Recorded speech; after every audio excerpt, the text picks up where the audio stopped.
Show us the edge. Yes. The chip on the shoulders, the fight and the passion that comes from within. Whoa. Trying to win on every level. Yeah. Expectations high. Gotta show them you can fly. Play harder, better, smarter. Baby, put the league on notice. Show me the edge, yeah. Play with the edge, yeah.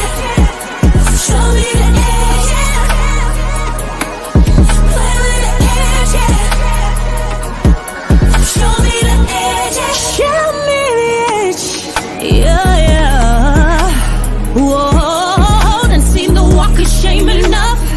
Wanna see the walk of winning time to come up and bring out the outlaw. Don't every play, every possession. How bad you want it, love, do you want it all? This ain't a blood on blood, built for something greater. Attacking all obstacles, coming for the ring, my precious. You got the juice, the will, the heart, the fire. Show 'em the proof, show 'em that it shall be done. Show me the edge, yeah, yeah, yeah. Play with the edge, yeah. Show me the edge, yeah.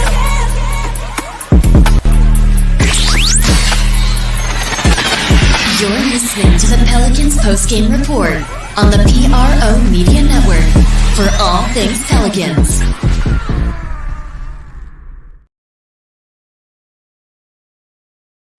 Miscues, turnovers, things like that. But, overall, just hard-fought game from both teams. And it came down to the last few plays of the game. And Towns hit a tough shot going to his left hand off the glass.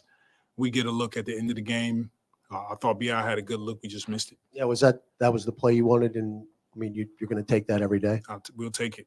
Put the ball in his hands, 5 seconds, allow him to get to his spot, raise up, and unfortunately, it just didn't go down tonight. Yeah, you guys led by as much as 14 in the fourth. What did you kind of see with the offense that kind of slowed down, that allowed them kind of get back in the game?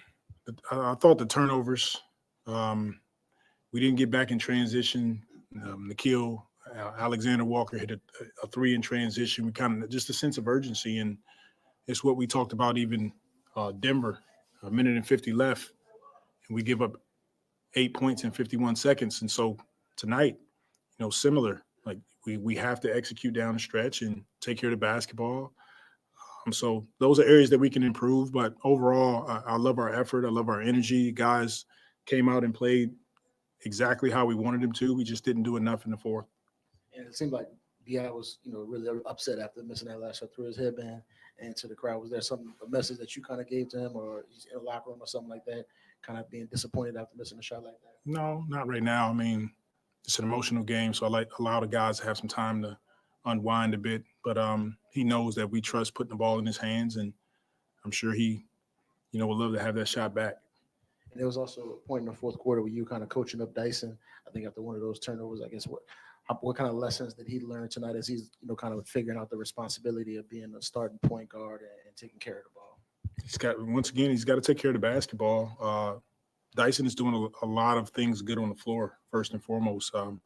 Rebounding the ball, learning how to run the offense. He's attacking offensively, getting into the paint and finishing. He's making plays for his teammates, but, sometimes just the careless turnovers, we have to be careful of those because you can see the stat sheet. They had 18 points off 17 turnovers. If we take care of the basketball, there's more possessions for us, more quality shots, and it allows us to get our defense set. JB had a pretty big night off back-to-back, handling the top front court. Just can you speak about his performance and what he's able to bring to the table? JB has been awesome for us this season. Everything that we ask him to do, he's doing it. He's a warrior. He practices every game, tries to play in every game. And it's good to see him have nights like this, multiple nights where he puts it together. The dude, he works hard. He worked hard at it. And, it's really a joy to coach him. Going back to that mark when you guys were up 14 points and then they rally up 27, and you're referencing the Denver game, what happens in between those two instances where the defense just seems to fold and the other team goes on the scoring clip?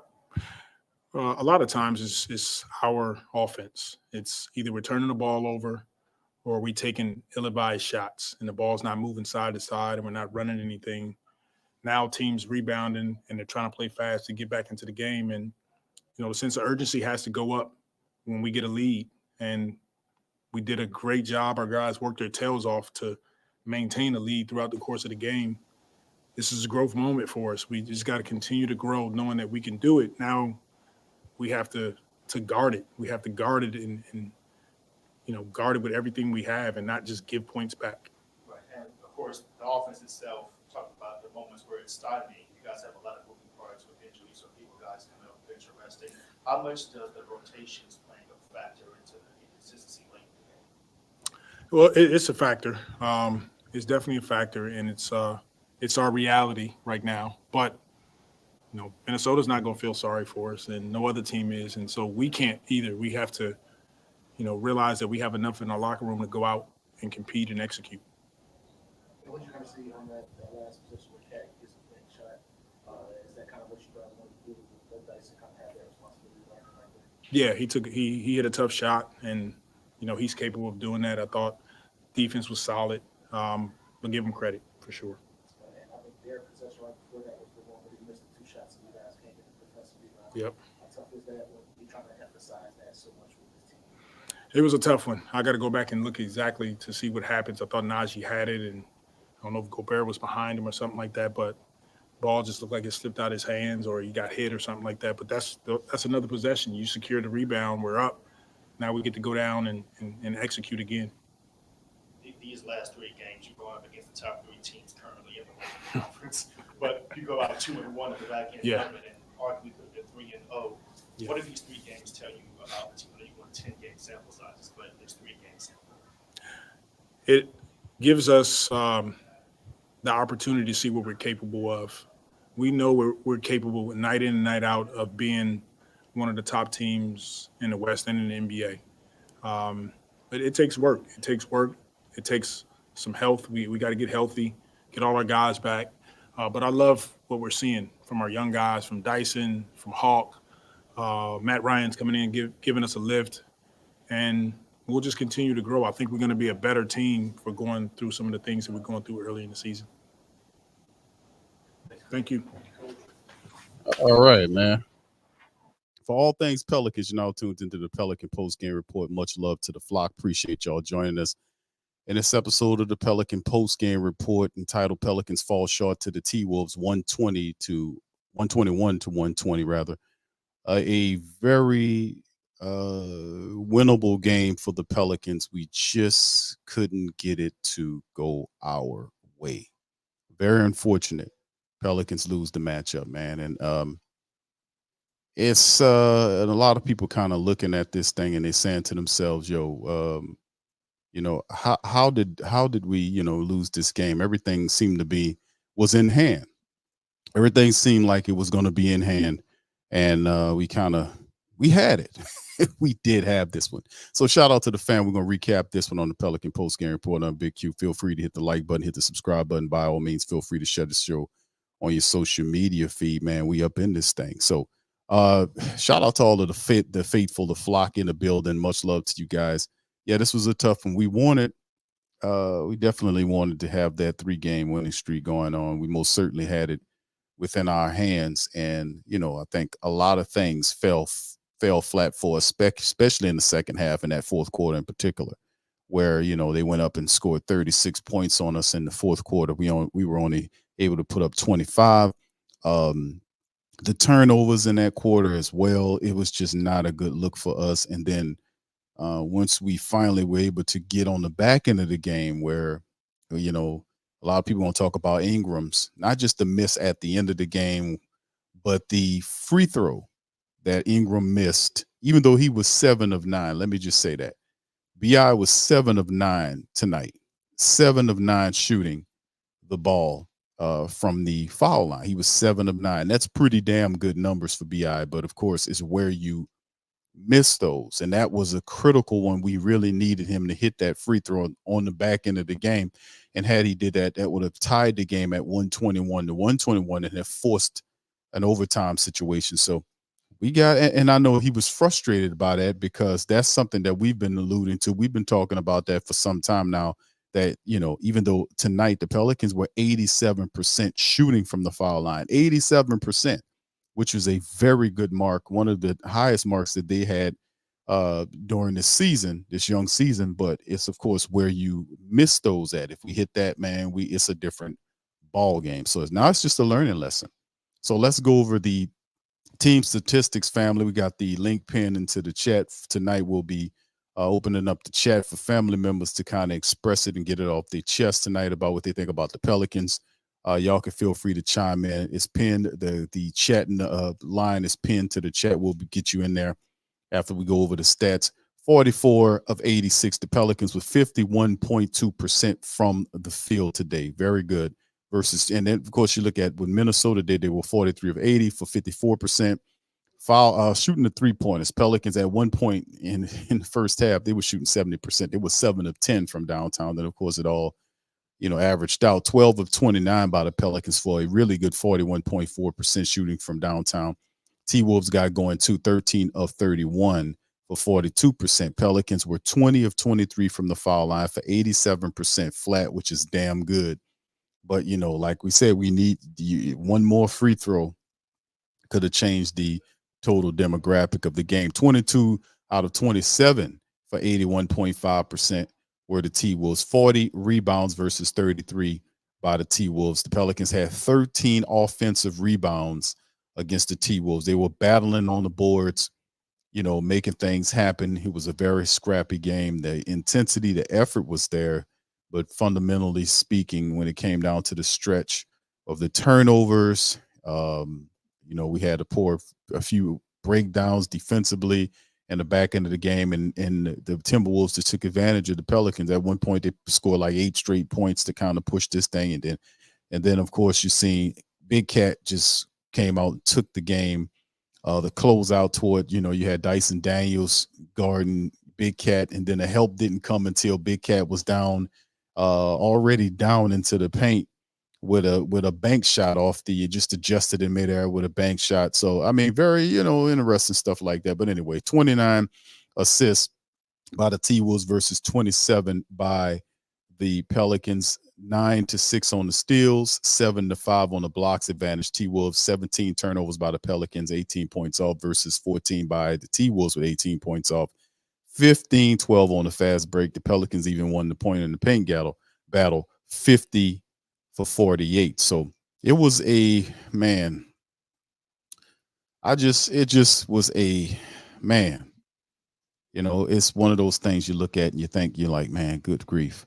It's the numbers are very interesting. Like, I mean, the field goal percentage, 51.2%. The 3-point percentage was decent. The free throws, they were 87%. And we're thinking like that should be enough. And, when things get a little short down the stretch and you need to hit those foul shots to get shit turning and twisting, and we just weren't able to complete it.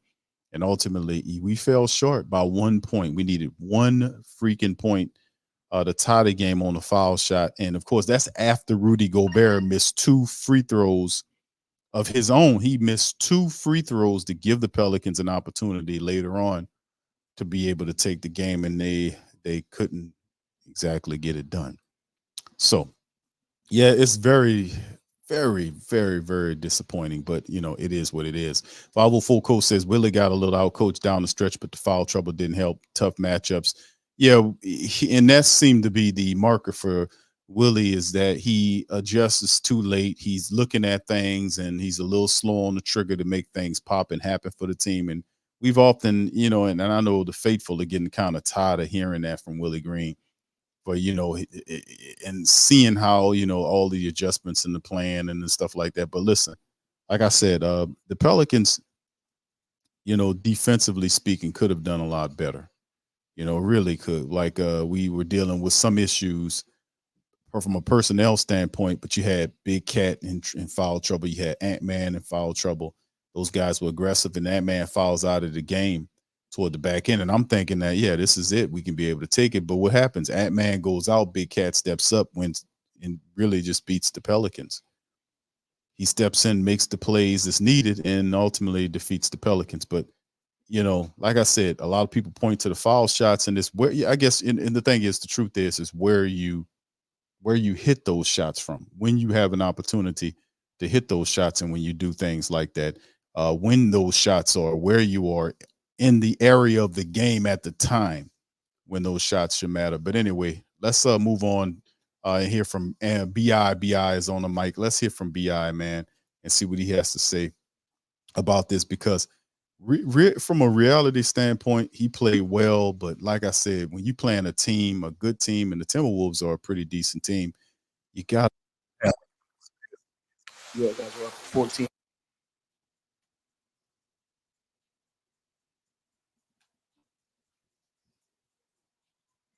All right, we're gonna flash back to that in a little bit, family. As soon as they get going, have a little issue with that.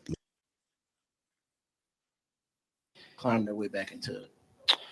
I think our execution went away a little bit. Physicality picked up a little bit. Our defense picked up. They went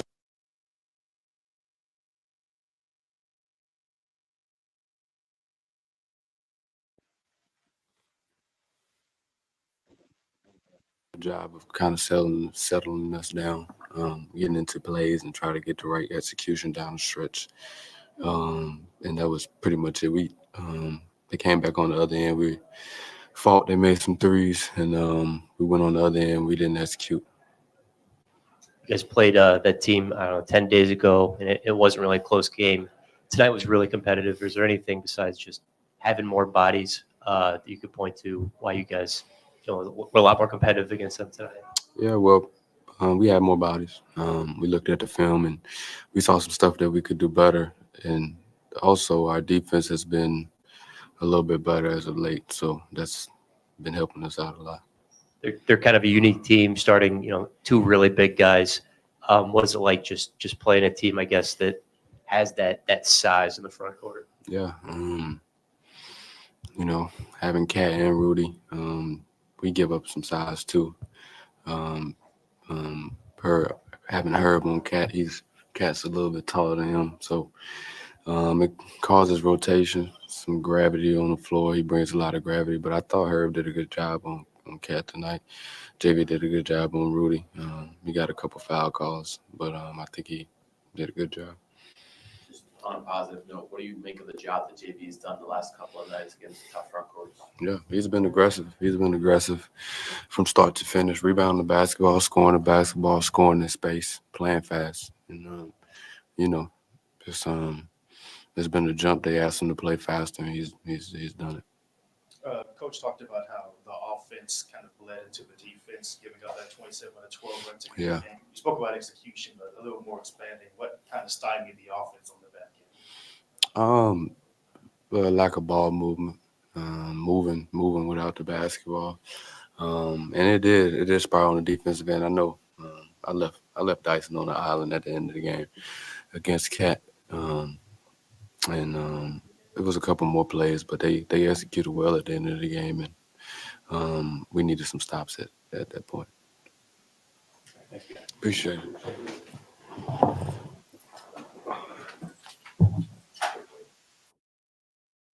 All right, that was BI, man, chiming in, had to get his analysis on it. And it's like I said, family, it's a very disappointing loss, but in the end, we had this game, another game we had this game, and he made mention of the fact the Pelicans got manhandled in the matchup last week. Sometimes we got blew about 20-something points, 21 points, something like that. This time around, Pelicans played with a lot of effort, but toward the back end, too many mistakes, too many turnovers, and not seizing opportunities, and of course, clutch free throw down the line that could have ultimately tied the game. It was a miss, and now it's just merely a learning lesson for the young Pels to keep going. So, Lexxah, shout out to you. Appreciate you stepping in. Zion was out with rest, but listen, Big V got involved in the matchup. They, the same level of intensity, maybe not so much on the intelligence defensively toward the back end of the game. Things kind of fell apart for the Pelicans, not seizing certain opportunities, defensively speaking, things kind of went awry at the back end of the game that was catastrophic, that led to a 1-point loss. So let me hear your thoughts on it. Say the question again. I'm sorry. I heard I didn't hear that last part. Well, I mean, it's pretty much the Pelicans, how they played tonight was not a complete full game. Toward the back end of the game, they had several really catastrophic failures. We're talking Okay. the defense turnovers that occurred, missing of not seizing on the opportunity to hit the foul shot after Gobert missed both of his. So what are your thoughts on the Pelicans' loss tonight? Definitely the energy was not the same as yesterday. It was just different. It's almost like I saw moments where they started to revert back to, being lackadaisical on just certain situations of the game. Um, the ball wasn't moving like it did. The ball movement, the player movement. Um, but I don't know. I mean, it's like that edge was not there on tonight. Like seizing the moment, like they had momentum. Um, I always say, man, I really do not like this loss because we lost by 1 point. That means we could have easily won this game. Um, I always say like blowouts are, a whole lot better to digest than blowout losses are a whole lot to digest, better to digest than 1 point losses because that's just like a I don't know. It was right there. It was right there. But we shouldn't have lost this game. Um, I mean, there's a lot of things that could have been done like better because the Pels did have a lead. But I also understand that you know the you know this league is about game of runs. But yeah, the energy just wasn't the same. Um, it wasn't the same at all. I do like the involvement of Valanciunas. Definitely when he's involved, he does make the team better. Um, I don't think down the stretch, I don't think I saw him get the ball a whole lot. I think we started going away from that. Um, but yeah, there's a lot of things like just reverting back to when we did not have the energy like before that second Dallas game. Um, let's see here. Just taking a glance at the stats real quick because I hadn't looked at them. We did great on the boards. I mean, we had a chance to win this game. I mean, we had a chance. I mean, really, I don't think this is so much about the stats. Like we could have easily got this game. Um, can you scroll down just a little bit? Because I want to see if yeah, I mean, yeah, we had more turnovers than them, but I don't think um I don't think three more turnovers is the reason why we lost this game. I think it was just the energy. I know we played the game on yesterday, but I was really hoping that that momentum would really push us over the edge and get this win because that would have been really nice, and then it would have been nice to be over 500 as well. Yeah, it was it was definitely a major issue in terms of I mean I did like the effort. I'm gonna be honest with you. I did like the effort. I think I think the Pelicans started to really fall apart in the fourth quarter. That's when really Minnesota got involved. They forced the Pelicans into turnovers. They capitalized on the turnovers. The stars that were in the fourth quarter played the way they were supposed to play to close out the game. Minnesota wanted it more than the Pelicans did. We didn't seize, and listen, they had opportunities to win this game.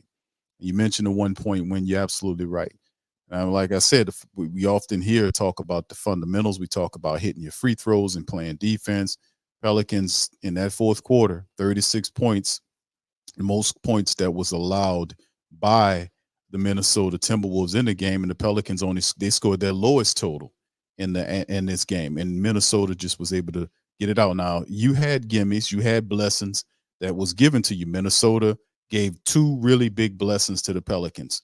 One of the, and we can mention others, but two that I want to just throw out there is the fact that Ant-Man fouled out and Rudy Gobert missed both those foul shots at the foul line to give the Pelicans an opportunity to take the lead.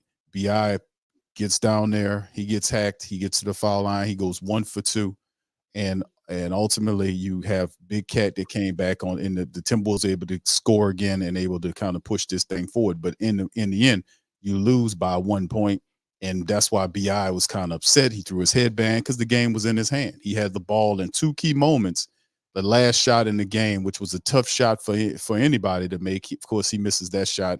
And the free throw to give me that would have tied the game at 121, the forcing overtime, he missed that one. So like I said, I don't want to be too hard on him because he was 7 of 9 tonight from the foul line, but it's where you make those in the clutch of the moment. You've got to hit that foul line, that foul shot to give your team an opportunity to tie the game. So, that was one of the ones we didn't get in that end, and it ultimately hurt us. So let's get to the individual statistics here. BI, speaking of which, had 30 points in 34 minutes of action. He led everybody. He finished out 11 of 24 from the field. He was a disastrous 1 of 6 from downtown, but like I said, 7 of 9 from the foul line. He finished with 7 rebounds and 4 assists. He had 4 turnovers, but a really good solid outing by BI considering everything.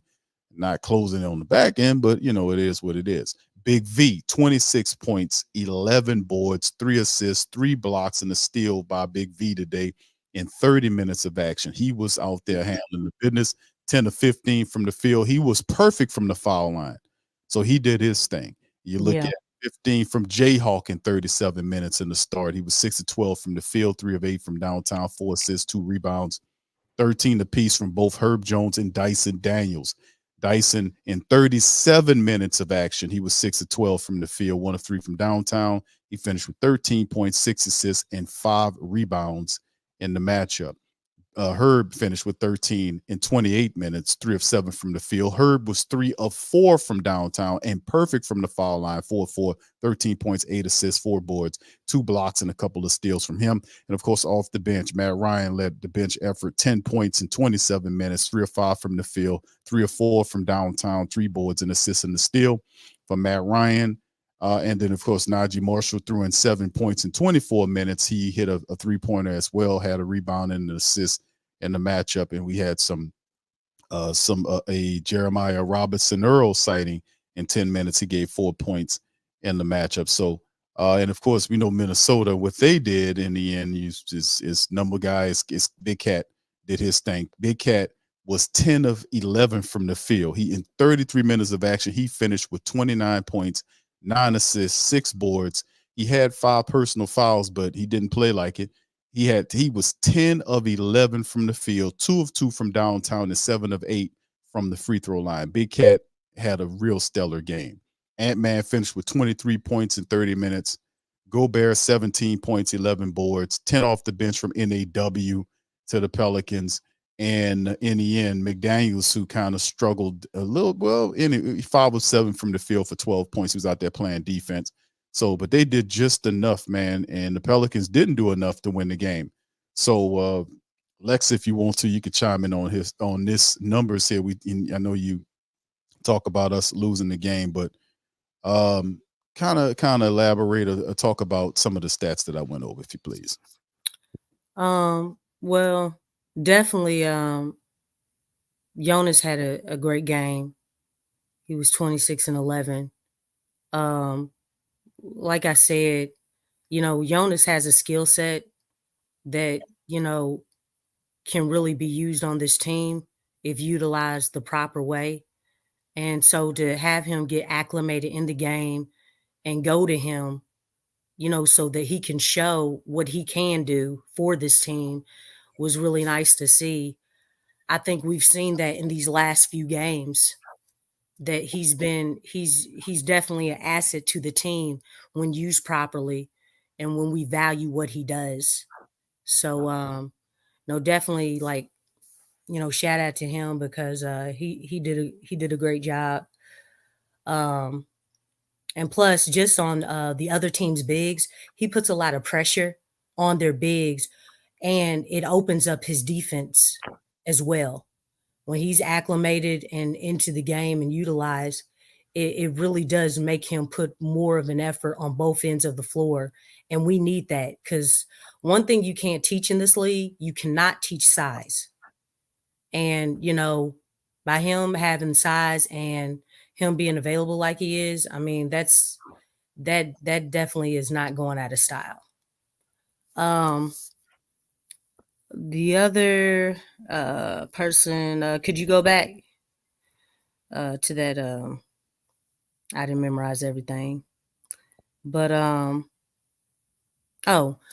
Jayhawk definitely did his thing, but I do want to point out Dyson Daniels, man. I mean, since he's been in that starting lineup, now I was actually concerned about the backcourt starting two defensive um, players, for the team because he is known for his defense. But he's been doing his thing. He's definitely been more assertive on the offensive end with his floaters. Yeah. Even when he gets into trouble, he doesn't. He's not fully just on trying to pass out, but trying to get a shot off. And he's been successful at doing that. He's really taking chances and taking risks. And, just on the offensive end, we know what he can do on the defensive end, but it's nice to see him open up his game and just take chances because those chances have led to successes. And not only that, it's really helped the team in key situations. So I just think, what he's been doing, not just in this game, but just in the course of all three of these games, it's he's really been doing well. And Jayhawk and Brandon, they're the obvious. I mean, we knew Brandon was gonna, step it up, especially with Zion sitting out. And Jayhawk, he's getting more and more opportunities. And the more opportunities he's getting more confident by the game. So, yeah, we'll always need shooting. I mean, it's a shooter's league. So he's definitely doing his thing and he'll continue to grow. And one thing that I'm seeing out of him is that he's able to create his shot a little bit more. You're starting to see that from him and not just doing set shots. So I like what I'm seeing out of him. But yeah, I think those are the key guys that stuck out to me. Yeah, it's a lot of positive going on with the with what I'm seeing from Jayhawk, man. 15 points tonight, 3 of 8 from the field, out hustling, playing defense, giving a lot of effort.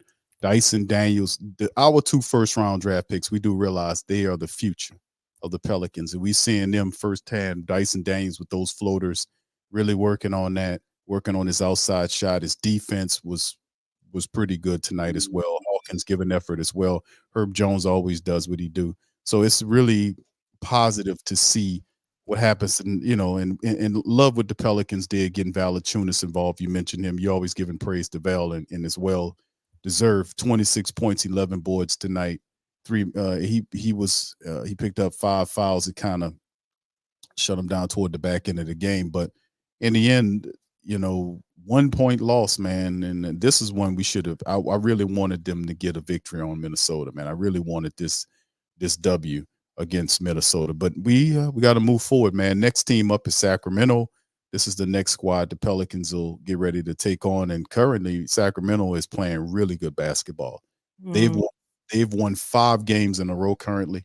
They play the Mavericks tomorrow, and they are on the top of the Pacific. They're 7-4, and they are really playing pretty good ball. So we catching them. We'll have 2 games next week with them in the Smoothie King Center, and how De'Aaron Fox likes to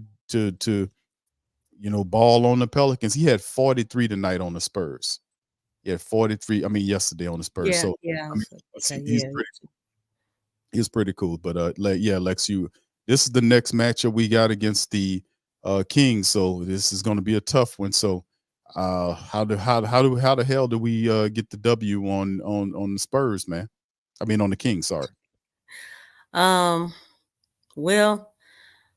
I'm gonna go back to what I've been saying. That energy kind of took a step back, to me, as far as the consistency in all four quarters. But yeah, we got to play with a lot of energy. Be disciplined, all the way around the board, but especially in that backcourt on defense, which I'm pretty sure we will. Pretty confident that Zion definitely will be playing in that game. So that'll definitely help because that's a huge advantage. You know what? Who does Sabonis? Does he play the 5 for them, or does he play the 4? I can't recall who the who plays in that who plays Sabonis, in that yes, who's in the front court? Sabonis plays 5. They got Keegan Murray. Oh, Keegan Murray. So, Keegan Murray's that's a guy they waiting for him to kind of step out. I haven't seen a few games for Keegan Murray, but you know who drives this team. It's Sabonis and Fox. And of course, Yeah. Harrison Barnes is the Pelican killer. We know that. Malik Monk has been playing pretty decently as well. So this is a team that always seems to give us fits. So especially, like I said, De'Aaron Fox, when Ball was here, man, he made it a point to tear him up. And I mean, it's going to be interesting to see how we deal with this club, man, for real. 5 straight games. I know that don't mean much to some family members, man, but man, well, at least the matchup indicator. I know we can't really count on that son of a gun, but it has the Pelicans winning the matchup 58% versus what the Kings got. So we got the Pelicans 2 games in the Smoothie King Center, man. We got to get back on the winning side of things in this matchup. So we got to handle business, man. Yeah, I think I need Jonas to take on that challenge as far as with Sabonis, just like he did with Jokic. Now Sabonis is not Jokic, but I do know that in past games, Jonas has struggled guarding Sabonis.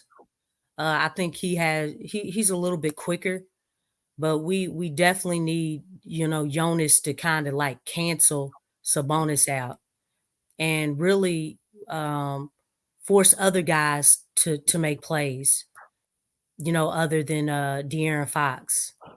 I think De'Aaron, I don't, when you're a superstar, there, you can't stop someone who's great on offense completely. I don't feel like you can truly do that because there's so many gifted, just offensive players. But you can do your best to slow them down and then kind of take away all the other options. And I think that's what we need to do, because definitely we know that they're not going to be able to stop Zion, and then with Bi playing the way that he's playing, they can't take away all of those things. They just can't do it. And then getting Jonas acclimated the way that we've been giving the ball to him, that's a lot for the Kings to handle. So if we use our weapons properly, play with a lot of energy, play with the edge, Tramal, we can get this. We can get this. We can get both of these games. But they play with a lot of energy, and plus their energy, the Sacramento Kings, their energy off the bench is really key for them as well. So we have to match that energy and some. Well, that's the key. Yeah, and listen, if like we've said this before, is there when the Pelicans play like they played the other night, it's very few teams that can stand in front of the Pelicans and beat them when they play with that type of energy. To be honest with you, with that temperament, that attitude, that edge that you speak about, it's very few teams that can deal with them at that level. So it's going to be cool watching that happen, man. With this, and like we said, we got them twice next week, and they have I think who they got, the Mavericks, I think, before they go out, before we see them. So the Mavs tomorrow, 6:30. So we'll see how that goes. But yeah, this is going to be fun. I mean, boy, De'Aaron Fox is averaging what, 30, what was his production? He is really going off, man. And he is a tough cover, man. 32 points a game right now. He's averaging so far in the season. 32.2 points a game, 5 rebounds, 6 assists, and shooting over 51, almost 51% from the field. Fox is just crazy, and he do have several players that helps him along, and then plus his 3-point shooting as it stands over the last 10 games is almost 42% for him just over the last 10. So hell, over the last 10 games, according to the statistics, saying 35 points a game over the last 10, 42% shooting from downtown, 53.4 from the field. So he is just having a ridiculous amount of scoring going on, and he's just terrific. So we got to slow this guy down best way we can. So anyway, shout out to the fan. Appreciate y'all for joining us. This will be a call-in stream. The link is pinned to the top of the chat if you guys want to jump in. We got Jay Black on the line. We know Jay Black is going to drop some science. He want to. Okay, Jay Black. Jay Black is waiting. Is analytical. That's right. He's patiently waiting by. So here go Jay Black. We're gonna bring him on in the stream. Jay Black, welcome on in, sir. How you doing tonight? I'm good. You can hear me? Everything sounds good? Yes, sir. You sound everything's perfect. Okay. I'm gonna say it like I think I put it in a stream. I think 2 games ago. James Borrego needs to be the coach. I seen enough. I've seen enough with that one game. The difference between the one game, it was multiple adjustments that James Borrego did. That against the second game against Dallas. Against Dallas, yeah. But I was thinking about the adjustments that he made. He had a number of adjustments. First and foremost, Herb coming back was a bonus. It was like, but that James Borrego took Herb off the main scorer. The main scorer was Luka. He ain't play Luka. He ain't played Kyrie. He played the center. And as they usually call it, screen and roll. Now you got a better defender coming off the screen and roll to Lively. Yes, lively to affect their defense. Mm-hmm. And then they had Big V being Jones, and they had Zion playing their third best scorer. That was one of them, Williams. Now, this game we should have won. I said it multiple times. I think the refs, but I ain't even gonna say the refs because all them offensive foul calls and multiple different traveling calls that you called. It was just, they slowed up our momentum. We was supposed to be up probably at least 15-20 at the end of the first quarter. But they slowed the game down. But I still think now, closer to the end of the game, Willie Green, his inbounds, it was multiple steals on the inbound. Passes on the inbound, they didn't get quality shots. And when Minnesota went to the zone, they went to the zone in the fourth quarter. He didn't have plays set up to play against the zone. They switched it from a zone to a man. It confused them for at least 3 or 4 possessions that they got clear stops on. And I think that was the game. Even though we still could have won. Still could have won. B.I. made the shot. We win. He didn't. That's how it happened. But it was a lot of things. A lot of little things that Willie Green didn't. So our best unit was with Herb on the court. As soon as Herb got fouled out, that's when he got fouled out in the fourth. I think it was at least 3 minutes left. It was. So once he fouled out, our team didn't really recover from that. We didn't have nobody to play Cat, or we didn't have nobody. Cat got to the basket real easy when they were supposed to double team. Bi said it in his interview at the end, saying that he was supposed to double team. He left his man on the island. I agree. He was supposed to run and let somebody else beat him. But hey, I still think this was a good 3-game stretch to see how the Pelicans really should play and how effective coaching is. Because coaching is very effective, and they played way better with James Borrego. They played way better with James Borrego. That's it. Yeah. One thing, Jay Black, because we talked about this on the other day when Borrego was coaching. He was making adjustments, but I was saying that one thing about Borrego being the coach while Willie was out is that who better to coach the team if you're running, if he's the originator of the offense. So you have him, front and center, and he's telling you exactly where to go, what to do, because he knows his offense better than Willie.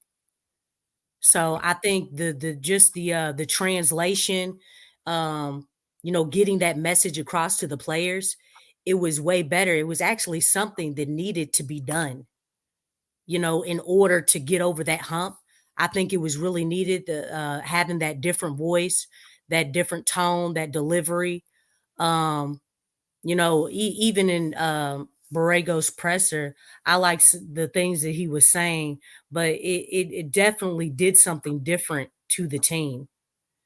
And, and I felt like, even with today's game and in certain situations or certain plays, the team actually kind of rescinded in their energy. Like they kind of took their foot off the gas. It wasn't consistent. And I know they played obviously yesterday, but for this to be a home game and then it was this close, like we could have easily won this game. Man, the team should have had a surge of energy. Like, hey man, we ain't losing this game. Like it's that part. You know what I'm saying? That edge part. Like how bad do you want to win? Like get this win, go all out, dig deep, and get the win. Yeah, I just felt like, that part was not there because, when you're tired and everything, we know you're going to get tired. But to get over that hump and seeing that, hey, man, we have a chance to win this game. Let's dig deep, suck it up, and get this W. Let's push through, and that's mental toughness as well. So, I mean, that would have been nice to get this win, especially with Zion sitting down, even though I don't agree with that, which is, a different story in itself. But we definitely could have got this game. It's all about, these are the type games where the team is going to be tested. And it's like, how bad do you want to win? How bad do you want it? I feel like it kind of comes down to that. Yeah, it does, and I agree, Lexxah, with you and Jay Black, man. I this game here, I was looking at it, and I was kind of looking at the fourth quarter. I said, okay, the Pelicans usually have an off quarter, and I'm taking into consideration the fact that they did play yesterday. I did like the energy. It wasn't the same energy as what it was yesterday, as you mentioned. But in the end, the Pelicans put themselves in the position to win this game, but fundamentally toward the back end with defensive breakdowns, turnovers, blown opportunities, a comedy of errors. They were given several opportunities to seize possession of this game, Minnesota presented it to him, and the Pelicans simply just didn't take it. And in the end, it just Minnesota, a big cat just took it over. I mean, Ant fouled out. They fouled him out of the game. You know, he fouled Brandon Ingram to put him on the line to shoot 2 free throws, in which could tied the game. And like I said again, I'm big on the free throws because I know what it means to really close games like this. He was 7 of 9, but man, if he would have got that one in the clutch time, we needed both of those. We really did. We needed both of those, and we couldn't get them. I know Big V went 6 for 6. I wanted to be all right, at least get one more, at least one more. If he was perfect, you won the game. If he goes 9 for 9 in the matchup, you win this game. You know, so in the end, it is what it is. DJ, are you there, bro? You want to chime in? Yeah, I'm in here. All right, bro. Welcome on in. What you think about the Pelicans loss tonight, bro?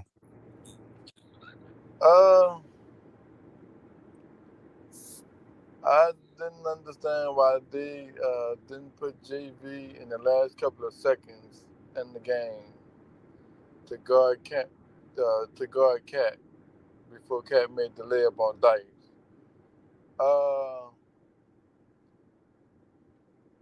Of course, Zion didn't play.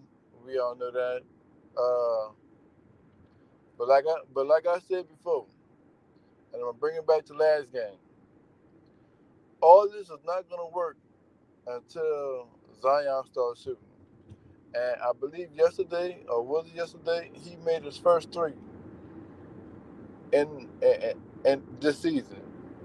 So, with all that being said, that's all I got. I mean, Zion didn't play.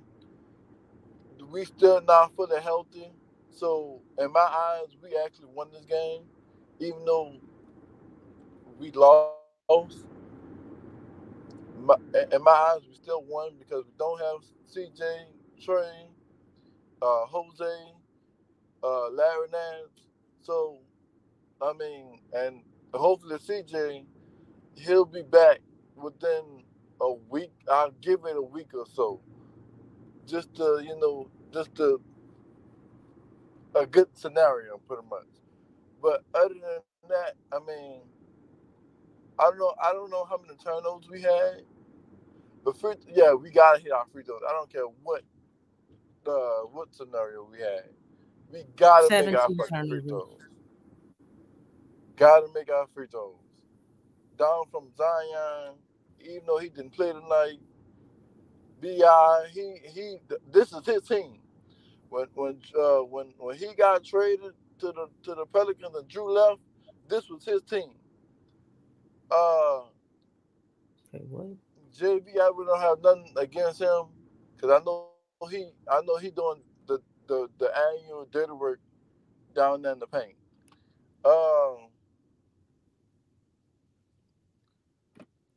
I mean, that's all I gotta say. Like I said, we still injury prone. We still an injury prone team, and once we get fully healthy, we're gonna be a bad team. We got Jayhawk, Zion, Trey, Matt Ryan, and number 50. I don't know his name. I don't know how to pronounce his name yet, but he look like he got a good little shot too. And don't get me wrong, because we got Bi, CJ, and Jose. He could probably hit once or two, maybe three the game. So, like I said, we not fully healthy yet. And I think if we really fully healthy, we can actually make it to the second, maybe third round. That's all I gotta say. Shout out to all the Pelican fans. And this is more than a game. Lex, talk to us about what you thought about Valanciunas' absence towards the back end of the game. I mean, I think it's been like most situations. Willie has been consistent in his philosophy as far as playing small. He likes the small ball, but I don't think that's the answer in every situation. especially looking at how Jonas was playing very well. He had 26 and 11. So he was being very effective out there. But it's Willie. I mean, and this is one thing that I've stated many times as far as having a problem with him. Like, you don't have to force something, or force like what you want. It's okay. If something is working, you don't need to fix it. If it ain't broke, don't fix it. That's the saying. So it's like if Jonas is helping a team, he's not hurting. I mean, they're playing with two bigs. You can't teach size. Jonas was really into the game. He was really acclimated. And what you're doing is you're neutralizing your own team when you do stuff like this. That's what you're doing. It's almost like you're helping the opponent team beat your team. And it's like, it makes me question, well, Willie, are you on the Pale side or are you on the opponent team side? When you make decisions like that or make adjustments that, are for the other team, it really doesn't make a whole lot of sense. The math ain't mathing. So that's been consistent with Willie. He's kind of bullheaded and stubborn in that aspect, but he gonna have to change that, man. I mean, if you're trying to help the other team, then dude, do the Pels a favor and just kind of leave and go help them out. But don't be on this side of the fence trying to help them on the other side of the fence. So I won't go that far. I think he just got a philosophy that he sticks with. Yeah, that's what I'm saying. Yeah, but I won't say he's working for the other team. I would say that he been in Golden State. He's seen that philosophy, and that's what he's going with. Because he was in Golden State. But it's not the same personnel. You have to, you know what I'm saying? Like, and that's another thing, like just utilizing the player personnel that you have on this team to the max. You can't coach this team like you have the players at the Warriors. You just can't do that. And that's with any team. You have to work with the skill sets and the strengths of the team that you have. And so, I'm exaggerating. I mean, I'm not saying that he's actually over there with the other team but I mean, the thing is, if you're not making the proper adjustments and if you're doing things, making decisions on, something that really is hurting us, that's helping the other team. I agree. That's helping them. We don't want to do that. It's like, dude, if this is working, leave Jonas up in there. Because I mean, you have Herb guarding 7-footers. You know what I'm saying? And I'm not saying this is nothing against Herb, but the thing is, obviously, it wasn't enough. It wasn't enough. That was too much of a task. You look, you want to guard size, put size out there. He really didn't have any size that much, unless you was going to play James Earl at the power forward. But we did a good job the whole game.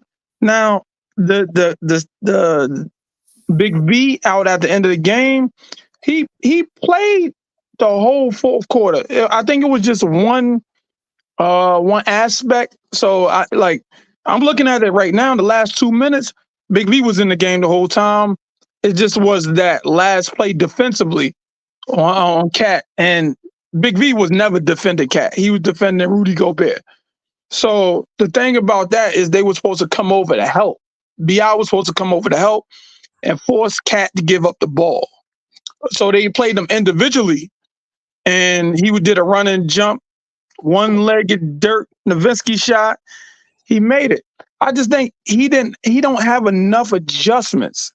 Like, in that, you got to be real detailed with the players. You got to tell them what you want, and they'll try to their best to do it. Then you can blame them if they don't, or you can be happy if they do. He doesn't make the right adjustments at all. And let's go But back you to know who an does? example. Huh? I said, but you know who does? Yeah, James Borrego. Uh, but let's go back. Let's go back in the game against whoever he played. Dallas. It was the second quarter. He ran the same exact play 4 or 5 different times, but Bi getting a good shot. They couldn't stop it. They went to zone. They stopped us 2 possessions in a row, and I believe he called the timeout. He called the timeout and had plays set for that zone. That's the adjustments that he didn't make. Like when they went to the zone, they went on a 8-point run. Yeah. Listen, Nobody in the middle either. nobody in the middle. Yep. And see, that's the thing with having Zion, because he always hits that elbow right there at the free throw line. That's where you hit. That's how you Yeah. neutralize that zone. I mean, they teach you that in middle school, man.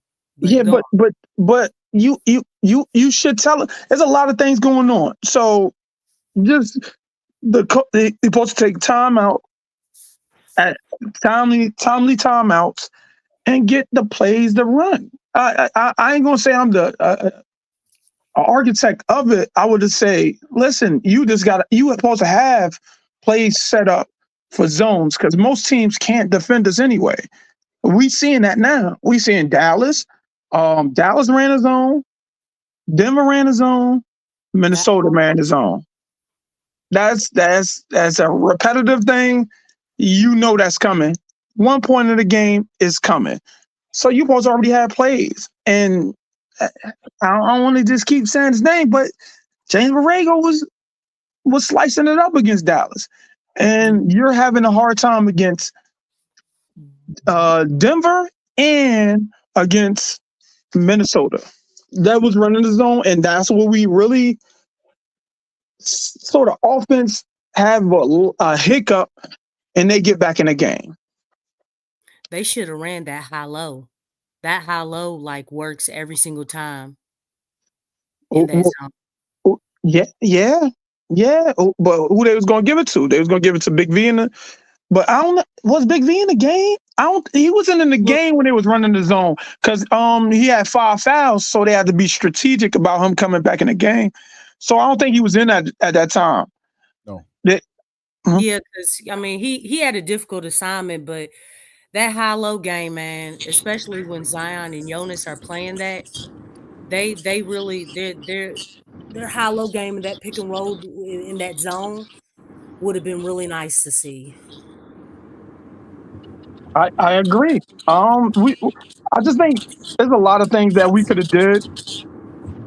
Hindsight is 2020. We could say a lot of things. Now, one thing I did. Now that foul call on her when he was going up for the rebound. In the last minute, I don't. Is that my phone? Somebody's phone is. You good? Okay. So that Herb Jones foul call on Rudy Gobert when he was grabbing the rebound. Yeah. That was a real backbreaker because we would have got. It was 19-19, 30 seconds to go. We was going to grab the rebound. We was going to actually go into transition and probably get a layup. They get a foul. Rudy Gobert missed both free throws. We come down. That's when Ant played aggressively on Bi, and it was a rightful call that he should have been called foul on him, but it took forever. And Bi missed the one free throw. It was a couple things. I still think we should have won. We lost it. We got to go back to the drawing board and see what we could do better. Yeah. All right, DJ, chime in, bro. I hear you wanted to say something. Go ahead, bro. DJ? DJ, are you there? All right, DJ is not there. All right. I hope he's still awake, man. I heard his Yeah, phone. 'cause I was gonna say he went to sleep Wake up, DJ. because he be going to sleep. He be on here sometime. Yeah, he work. I think DJ works down there, man. When I went down there, what was I doing? I think I was at the Saints game, and DJ works up in there, man. So he I met him down there. Pretty cool cat, man. Now I got a question for y'all. Okay. Hold up. Y'all still feel do anybody on here want to trade BI again? Like the trade BI for Cat? Because that's the new thing that was coming up. Is they No. want to trade BI for No, Cat? no, I'm not doing that. Okay, I'm done. I'm But- just asking the question. What you say. No, it's fine, Jay Black. I mean, it's a question, bro. I'm not really sure. I don't like Cat. You know what I'm saying? There's other reasons why I don't care for him. But I understand why they would want to get him. The dude does shoot threes. I mean, he's self-proclaimed that he's the best 3-point shooting big man in the league. No, he didn't say in the league. He said All the time, I think. all time. Something like that. Yeah. Yeah, I think that might belong to Dirk. Yes, it might belong be. to him. It might.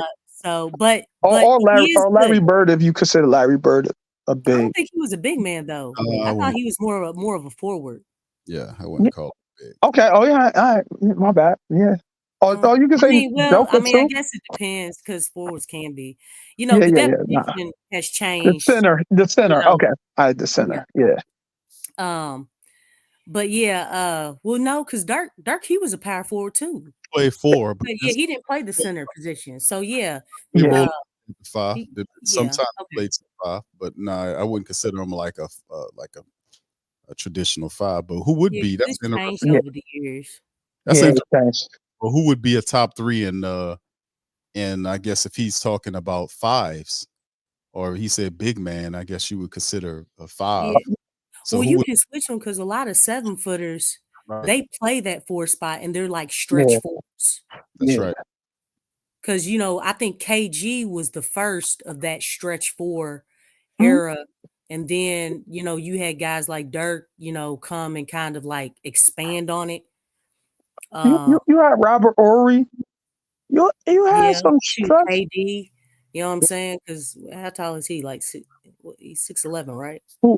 KD. I think they list him at 7. 6'11". I think. Yeah. But You started seeing more of those cats, doing that. So So I'm actually what happened with the anybody check on Scoot Henderson? Because that was the BI trade we were supposed to do. man, I want to be petty though. I just want to be petty though. Jay you Black. know what? He shouldn't have came out and said that he was trying to win that Rookie of the Year because he is nowhere up there. Oh. I mean, look, Jordan Hawkins, he's in those talks more so than Scooty is. So All right, let me get a more realistic question because I just wanted to see, because I don't with all 3 of our guys coming back, you got damn, I ain't even count Larry Nance. You got Jose Alvarado, you got Trey Murphy, you got Zion. Are we gonna run a 10-man lineup? 10-man rotation, 11-man rotation, 9-man rotation, an 8-man rotation. Which one do you think we should or what we will fall under?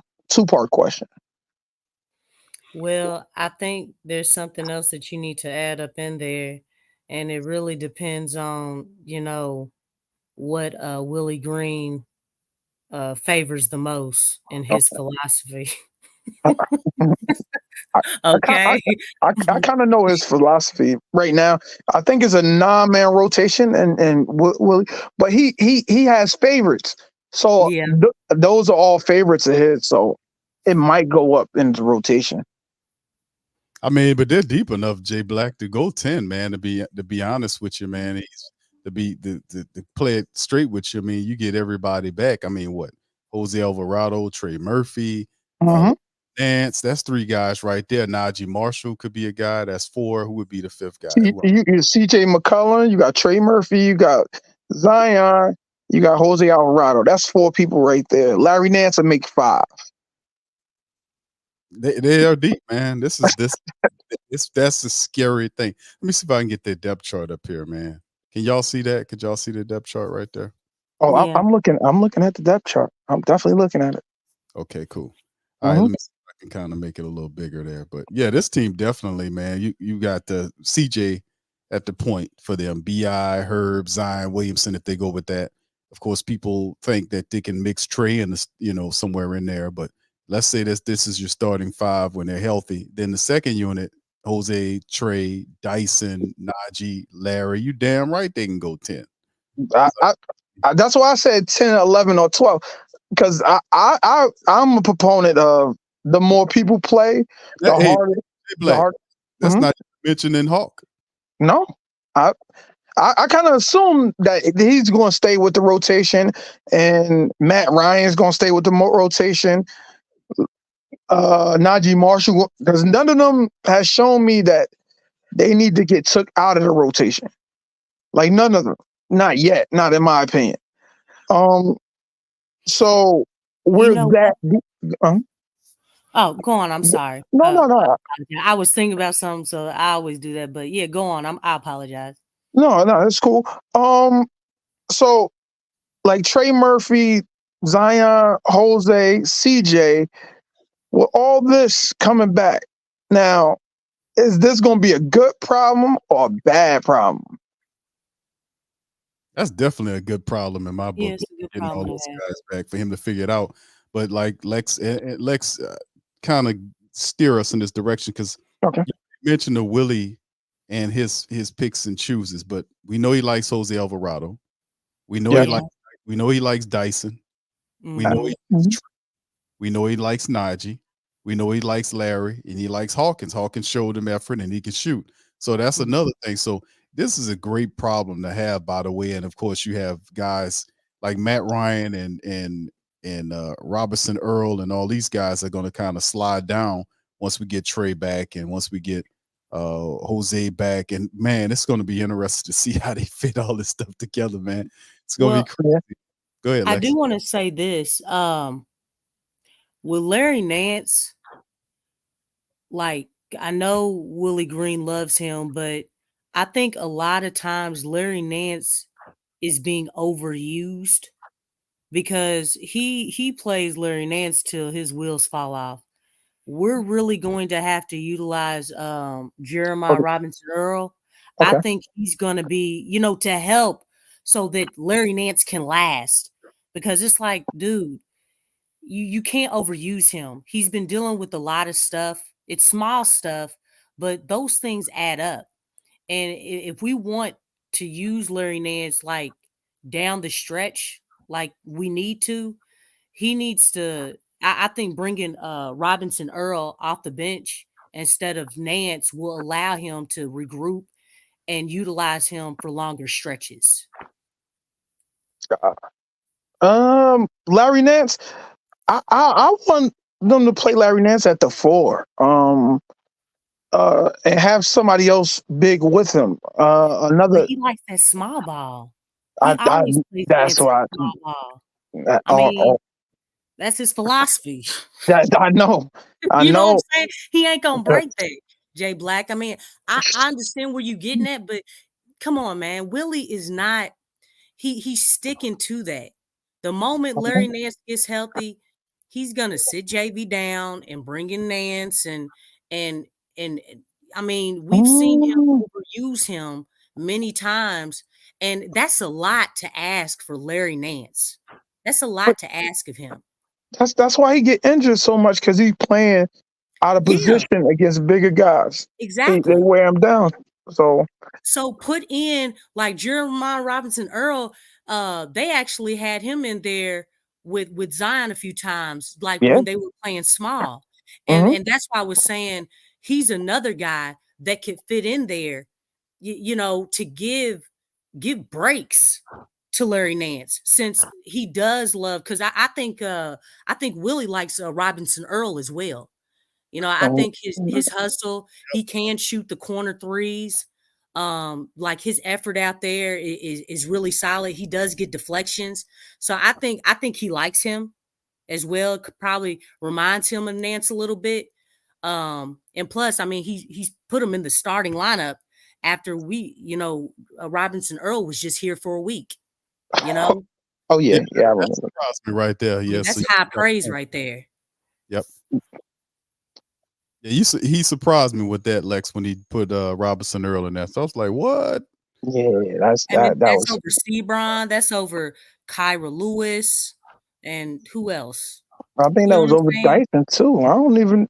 Oh, this is another dude. He's in Yeah, it the was over Dyson, because Yeah, Dyson didn't start until what, against Houston? He started in that game. I don't know when Dyson started. Let me see when Dyson started. I don't see it. Let me see. Did he start in Houston? No, he started in Houston. Yep, he started in Houston. Valanciunas, Bi, Dyson, Jayhawk, and and Zion. See, that's stuff. That's what I'm saying. But that was a decent game. But our bench didn't do nothing. But I think like we gonna have to commit to something. Right now, we're committed to defense as a starting unit. When the people come back, are we going to keep defense? Or are we going to bring? I know CJ's coming in. That's I know that you ain't gonna have a $30 million, $35 million guy on the bench. But what does that do? Then that's putting more pressure on her to defend the best guy, right? Yeah. Herb getting paid that though, Jay Black. They gave Herb a nice fat Yeah, contract. Dyson isn't, so Right. So then you got to ask yourself, are we trying to win? And because I've been liking our starts. Our starts have been really good. And I was actually concerned about that defensive backcourt. But the thing is, I've said this before, we're seeing that our identity is a defensive running team. That's really it. putting that pressure on the defensive end and getting out in transition. And that's been the biggest thing. So with this lineup, and then Willie talks about pushing pace. So, you have a defensive backcourt, and then I want you all to see this as well. Look at Boston. Look at their backcourt. It's Drew Holiday and White. And right now, they're being seen as the best backcourt in the league right now. Oh, That's another thing that you can look at with Herb and Dyson. I know they're not going to say that about the Pels as far as with them, but if it's working for Boston, that's something that we can see here with Dyson and her being in that backcourt. Just throwing that out there. You can throw it out there. Willie Green ain't gonna listen, man. Yeah, I know, CJ, because he's with CJ, man. I mean, that's his boy. So no, I think that's where politics come in. Is he gonna have to do it because of the money? You can't justify. Then that's when I get into. That's why I really believe Trey Murphy should start. If you're gonna have CJ, Trey Murphy should start. Now you got that defensive unit on the bench, and when they come in, they both come in together. You optimize either offense or defense. You got more spacing with Trey and CJ, and then you got more defense when you come on. I think they should play together, Dyson and Herb. And I think Trey and CJ and Zion and Bi and Jonas should start. But or keep the same unit that you have. But what you're gonna do is they're gonna mix them. They're gonna mix them, and then we're gonna get these clunky starts. I don't know if you want to go. Nah, I don't want that. I don't want that. I just don't. But have you seen in these last two games, Jay Black, the starts that we've been getting off to, I Yeah. mean, they've been the best starts for for the whole season. Like against the Nuggets and against the second game against Dallas, those have been the best games as far as the start, the energy, and all that stuff. I mean, I really like that because we've actually been struggling getting off to good starts, and those were our best starts so far. It should be, and if we do it, that's why I'm a proponent for. If you going go all one way, go all one way, go all the other way on defense with the second unit or with the first unit. Regardless, you tell me the direction that you're going by how you put the starting unit in. If you saying it's all offense, all right, then put Trey in. If it's all defense, like if you want spacing and shooting, you want to keep up with a team that runs and running fun, and then you bring your defensive guys in. Then you got Jose, you got Dyson, you got Herb. That's your stalwarts of defense. Then you got Larry Nance and you got Jayhawk and you got Matt Ryan. You still got shooters on a bench. Like I don't know. It's gonna be crazy. I hate to be the coach now because he got to make decisions and he's gonna get scrutinized about either way, especially from me. Because if we lose with all these guys, it's gonna be a problem. It's gonna be a Yeah, serious problem. it's basically like, and really, that's the thing. Like, even with guys being out, it should be clear. Like, everybody on the bench, y'all need when your numbers called, you need to come in the game and show why you deserve more playing time than somebody else. And that's one thing that I kept mentioning with Kyra. I don't think he understood the situation because he had opportunity. And look, not everybody's back, and he's been put to garbage minutes, like fully.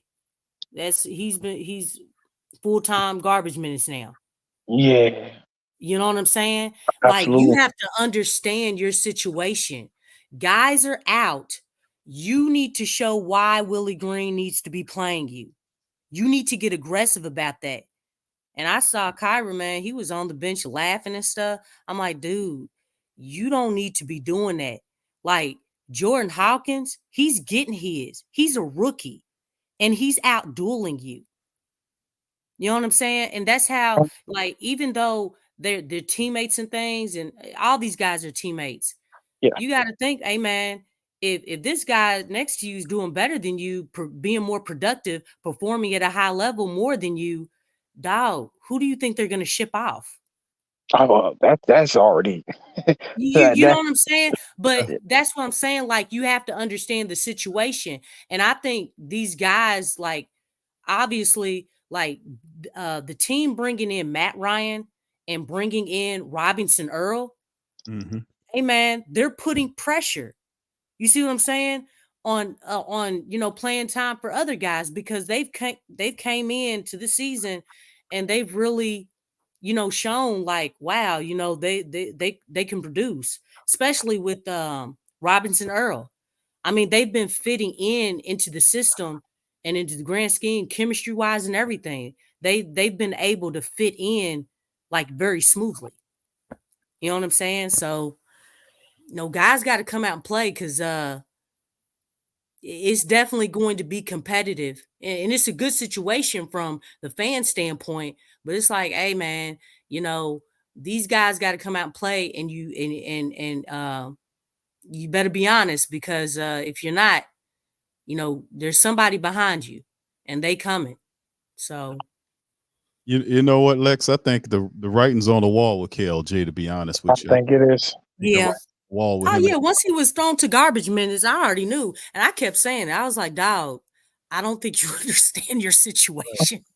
Yeah, he had Sebron playing before he was, and that was And very. they shipped Sebron off to the G League. Yep, along with EJ. So I mean, you're Yep. right. You talk about you make mention of the fact that Robinson Earl is, and like he said, Willie gave him a start and a few games ago, believing another one from the paint. Oh, my bad.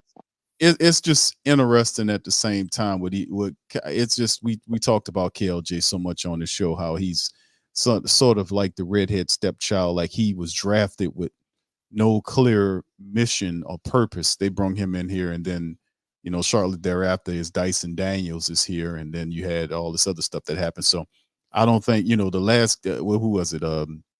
He was drafted during the Stan Van Gundy administration. Stan wasn't even a part of the process. Well, he wasn't a part of the process of drafting them. I mean, if y'all remember, we covered it during the draft stream, and we even played the interview after the fact when he was asked about KLJ because Griffin made the pick, and he asked him, well, what'd you think about Kyra Lewis Jr.? And Stan was very candid. He told everybody that, he had nothing to do with the charge. He didn't want anything to do with the draft process because he was still kind of joked about having PTSD from being the general manager of the Detroit Pistons club, and his draft picks were so terrible and poor that he wanted nothing to do with the process. And I was like, are you kidding me? This guy drafted somebody he had nothing to do with. And then when he drafted, I knew that was a bad sign there. And then, of course, you see KLJ just kind of, he's here, and eventually we know he'll be traded at some point before the trade deadline occurs. So I think he understands the writing is on the wall, and like they already. I don't know. I mean, it's over. He having a lot of fun on the bench, man. Yeah, but having fun now because it's over. Right. You might as well eat as much gumbo as you can. Right. And, it could be a situation where he's laughing to prevent himself from crying because the reality is it's no place for them. Jose Alvarado got the contract. You got Dyson Daniels is there. And we know Jose is coming back. His status went from doubtful to questionable, and now he's sooner or later in the next several games, you're going to see Jose Alvarado back there out there the court playing. And then shortly thereafter, Trent, everybody's going to start kind of rolling back. So, yeah, he's definitely on the outside looking in at this part of the process. And he thought, Jose, who was undrafted, was a problem. Jordan Hawkins came in, and you know what I'm saying? I mean, it's the same thing. It's like, dude, like, why'd you let somebody undrafted pass you up? You know what I'm saying? I mean, you were drafted as a lottery pick, right? He was the 13th pick overall that year. Yeah, it's the 13th. I mean, golly, man. I mean, but think about it like this, Lex. Remember what happened with Devontae Graham when we had Graham here, and what did his mother tell him? That guy is gonna take your job or whatever. Man, Jose took his job and Kyra's job. Took both of their jobs. While he was smiling, running around, jumping up and down, throwing his hand, looking crazy, bucking his eyes. He still was. He got confirmation from his mama. That's crazy. Yep. And you do something when your mama say something. And that didn't light a fire under Graham to step his game up. Well, for one game when he didn't have his hair done. Oh my goodness. It was just terrible. And it's a forgettable piece of history. It is. Devontae Graham, so very forgettable what he did. His minuscule contribution to the Pelicans, man. We moved him clean up out of here. It was very evident. Jose Alvarado has made us totally forget his contribution to the Pelican family, man. But listen, you're making me sad. Listen to saying this name, you making me sad. Like I don't want to go back to those time, man. You're as good as your production on this team, man. I mean, and that's within the whole league. You got to show your worth every single night. You got to bring your A game. Right. Especially if it's not solidified that you are a star or a strong role player. If you're a bench player, I don't like to use this word, but it's just the truth. But you're expendable. So. I got one. I got how people feel about Liam Roberts. Remember, That was the guy everybody was big on when we signed him, and he had the injury. How y'all feel Where's about he him? at? Yeah, where is I he? think I think he's just getting healthy, and I think we're gonna sign him because I know we're gonna trade. So I feel a trade coming sooner or later with somebody going Yeah. just to get under the salary cap, probably for a second round pick or something. Is really something. But Yeah. But I man, I forget your feel name. Hey, how you doing, man? like what's up? Welcome to the stream. Mhm. Appreciate it. Man, I feel like we got a lot of talent already. It ain't even about adding more players right now. Like we gotta work on what we have now. You know what I'm saying? And I'm still on the, Willie Green's not the right coach. We need our Steve Kerr, like I always say. I know the motto.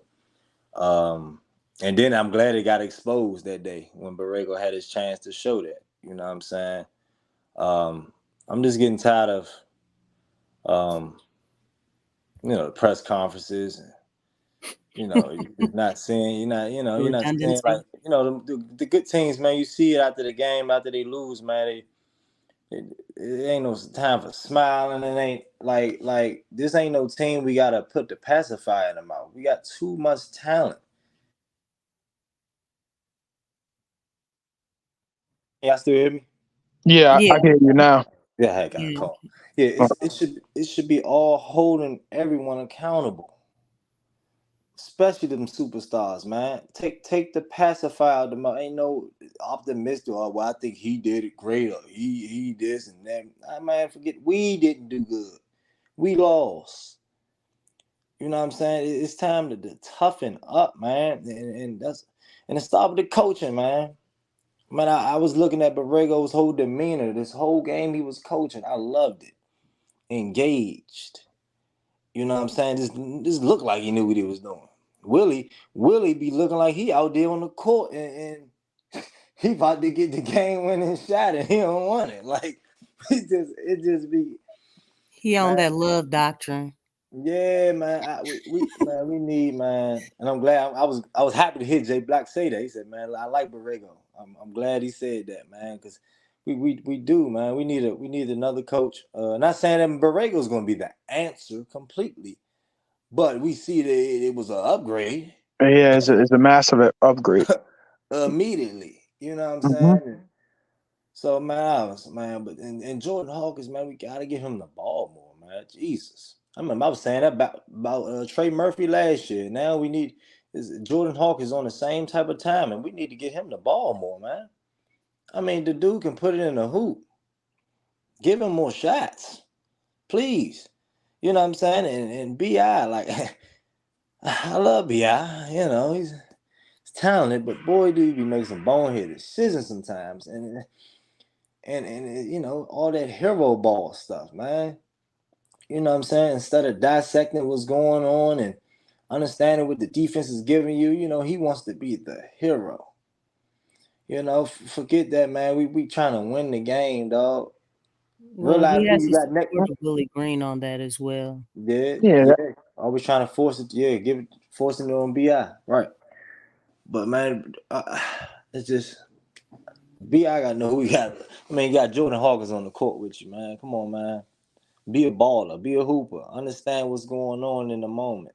You dig what I'm saying, man? Jordan's ready. Jordan is ready. You know what I'm saying? Of course, he can't overstep, you know what I'm saying? Because, it's Bi and Zion. You dig what I'm saying? He just got in the league. But Jordan, as soon as Jordan, I need you to do this. Oh, yeah, come on, I'm ready. Give me the ball. Yeah, I used to watch all the Ray Allen tapes. Yeah, I'm ready. You know what I'm saying? Like, that boy different, man. Like, he ready, man. I'm happy when we get Trey Murphy and Jordan Hawkins. I don't even know what that's going to look like, to be honest. But I know it's going to be Beautiful. something nice. Mm-hmm. yeah. No, it's That's going beautiful. that's going to be some beautiful basketball. Mm-hmm. But until Willie make a dumb decision, and offset that. That's what I'm saying, man. It's just too much talent here. I mean, I was pissed, man. That's why I love coming on the show, man. It helps me out so much. I'm a diehard Pelican fan. Way from DC, diehard Pelican fan. Why? Because I used to love Chris Paul back in the day. You dig what I'm saying? So I've been with the Pelicans forever. The Hornets, the Pelicans. You know what I'm saying? Since Emeka Okafor and all, Mo Peterson and Starkovich and all of them. You know what I'm saying? So like, man, it pisses me off, man, when stuff like this happens, man. And I wasn't never a fan of.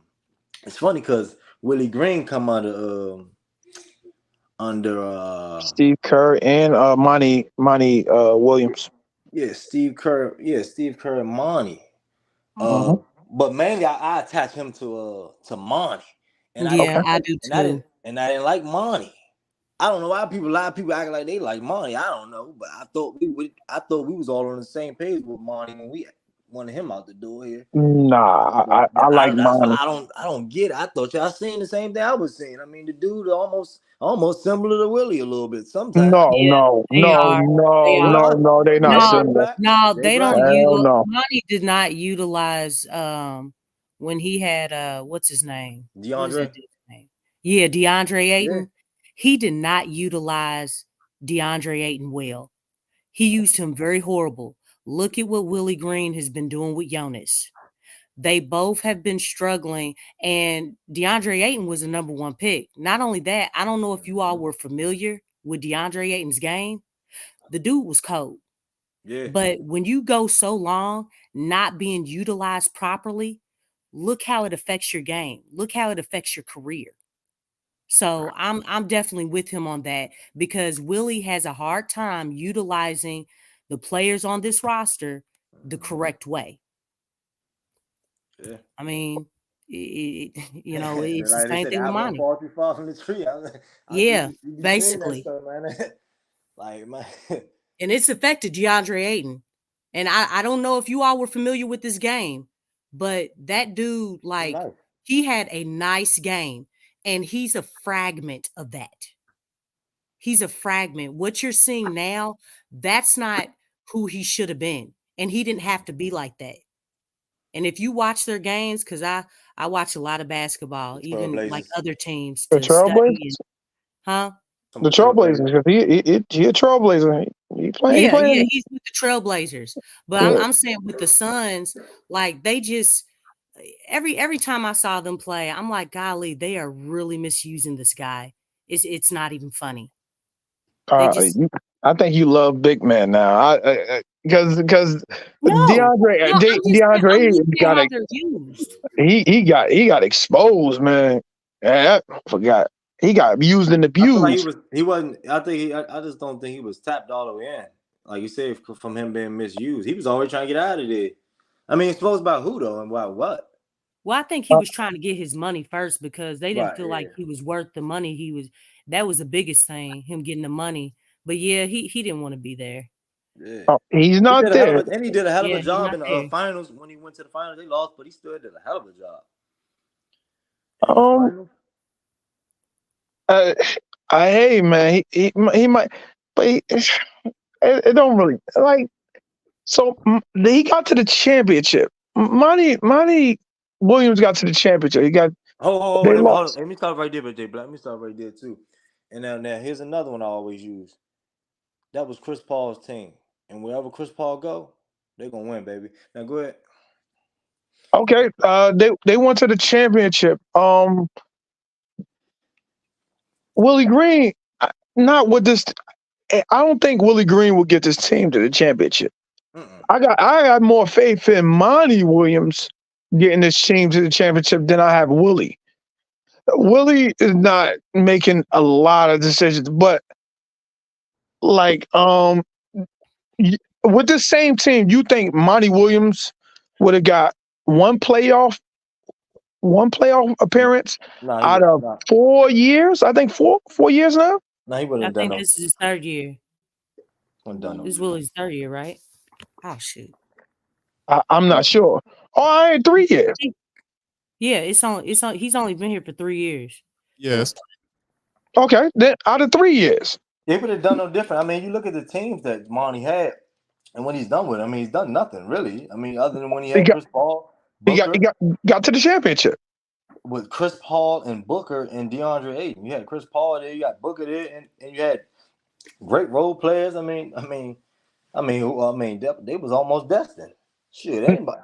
So you got Chris Paul, Booker. Chris Paul, you know, he's a winner. Okay. Book, that's baby Kobe, and then you got Ayton. Okay, who? What Miles? What's his name? Miles Bridges, Mikal Bridges. Yeah, Michael Bridges. Yeah. Man, you had Jay Cam Hopper, Johnson. Cam Johnson. And Cam, the other Cam, the point guard, he's at the Bucks now, but Cam Payne. Yeah. And look, you see that was 1 and out, and that was 1 and out.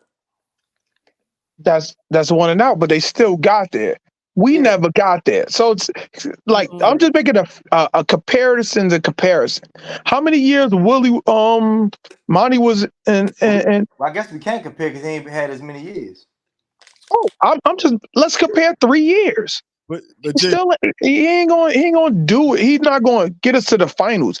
So let me ask you this, bro, because Monty had his start here. Monty Williams had his start here in New Orleans. He had to figure out, what he needed to do. He had to establish himself, and then he got fired early. Right. Well, he wasn't supposed to be fired. It was a personal beef between him and Dale Demps at the time. He was here before he got here. Demps and him didn't get along. He didn't respect Demps. Demps didn't respect him.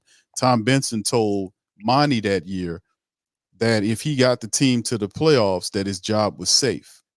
Then he did get his team into the playoffs. He got them to the playoffs, and they played their ass off. By the way, they beat San Antonio. Was the last game I remember. They went, to get into the playoff door, and I think they had the first round matchup against what was it?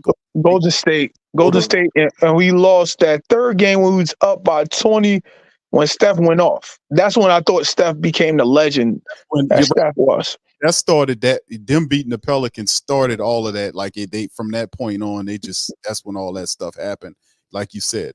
But that's how it happened. He wasn't supposed to be fired that game. Oh, I didn't know that. Dale Demps literally after that, they went out in the playoffs. He fired him and brought in the drunken one, Elvin Gentry. So that's the Gentry administration after that. So yeah, it's insane. But yeah, but the reason why I'm saying that is because dumpster fire. The fire. It's funny, man, because Monty had an opportunity to kind of make his bones here in New Orleans, to make his lumps and bruises before he was able to go to Phoenix and kind of refine his game. I know him and Ayton didn't get along. And you had Chris Paul. I know Chris Paul was there for a while, and I know there was some injury concerns and issues that was with Chris Paul there at some point. But is it a fair comparison to even much say that about Willie? Because Willie's in his third year, he's learning just like everybody else. He's got to make all the adjustments too. So, is it possible that in the near future that eventually he figures his personnel, he gets his personnel together, gets his scheme together, and they are able to take this team to the next level? Is that possible? I don't think so. I don't think so either. I think that he needs a coach to coach him a different style. Yeah, he's an assistant, man. He's like an assistant coach. And James Borrego should be a coach. I don't even know if he might not be but he's a better coach. Oh, he is. And we seen that in one game. Yep. That was against Dallas. That was, and they was 8-2 at the time. We beat them, and then they didn't lose. They ain't lose after that. I don't believe. I don't know. And then I don't really watch other teams. And I think Borrego was fired more so due to they lost tonight too. Due to the LaMelo Ball relationship, I think, or the players' relation with whoever. I think he had some players had some problems with him. Yeah, LaMelo was one. Right, but he did great with them, man. He had him competing and winning and stuff. It's not a lot of talent over there. I mean, it's some good talent, but I mean, it ain't like elite. No. Yeah, and he did pretty good with them. Everything. I think if Willie Green wants to succeed, I think he has to have a meeting with Borrego. Yeah, him and Borrego has to be like I heard that he usually let his assistants usually coach the offense, and he primarily work on the defense. That's what I thought I heard last year. It seemed like this year he's not allowing James Borrego just to put his imprint enough. Because he probably sees him as a threat. Hell yeah. Hey, As far as possibly taking hey, his man. job. You If it's know, about, I mean, for real. yeah, I mean, but if, just look how he got sick and how James Borrego stepped in, Yep. and it's like the team was a I bet he totally wasn't different clapping at team. home. Let me say this. Did you all hear what Antonio Daniels said during the game? Talking about He- what the he- coach said, what the other coach Yeah, said. about Jay Kidd on Yeah. what Oh, he yeah. said about Borrego. When Kidd he was heard sweating. that Borrego, this was before the game started. When he heard that Borrego was going to be coaching the team, he was like, "Oh shoot, we in trouble." That's what Jay Kidd said. That's what he said. Lex, I'm gonna That's ask you again, and I want you to tell me the truth on this. okay. What did Jay Kidd say about Willie Green? Not a daggone thing. Not a What y'all daggone. said? Y'all said last time. He said, I "Man, don't we feel like love Willie Willie Green." has That the what DC said. respect of, you I know, love Willie. a lot of coaches. I'm gonna just be honest. I've never heard high praise. That's high praise that Jay Kidd gave to Borrego. Like Right. he knew that his team, the Dallas Mavericks, with Luka Doncic at the helm, with Kyrie Irving at the helm, that they were in trouble. Now, why would somebody say that? Yeah. And That you just show you how got much of those a two, fact. you got those two cats, and you're playing well. You're a top seed in the West. Why would you say something like that? That's high praise. yeah. That's like he made Jay Kidd concerned. He was like, "Oh shoot, okay, guys, look, just go out there, do the best you can, and He turned it. Said Jay Kidd turned to Willie Green. you know, I mean, it's like you gotta pay attention to these things. Have you at any point in time, and Jay Black, you would know because I know you go over these games many a times. Looking at them again, has anyone had any type of praise like this for Willie Green They at just any love him. time They just love in him as a all brother. 3 years? Not about his acumen, about his intelligence. Right. They give him high praise on his demeanor, Yeah. but not on his intelligence or his attention to detail. Okay, so you see what I'm saying? I mean, Yeah, you don't think that stuff matters like that? That's a that's big matter. deal. It matters, Lex. But what I'm saying is Willie is in his 3rd year, so he's picking it up. He's trying to learn how to be a head coach. And and you guys are in unison in believing that Willie Green can't be any better than what he is. Is this what I'm hearing? Correct me if I'm wrong. Well, the thing is, one thing I want to say, Willie is very stubborn. He's very bullheaded, and he sticks with something even if it does not work. He sticks with it. That's the problem that I have. In the playoffs, when you get far into the playoffs, if you get that far, you have to be able to break the rules. You have to know when to break the rules. It's just like art. You know what I'm saying? That's the beauty about that, anything with art is that you have to know when to break the rules. If you in engineering or math or something, that's solidified. But something like basketball, you have to know when to break the rules. And he doesn't know when to do that. Actually, he won't do it at all because sometimes he just gets in his own way.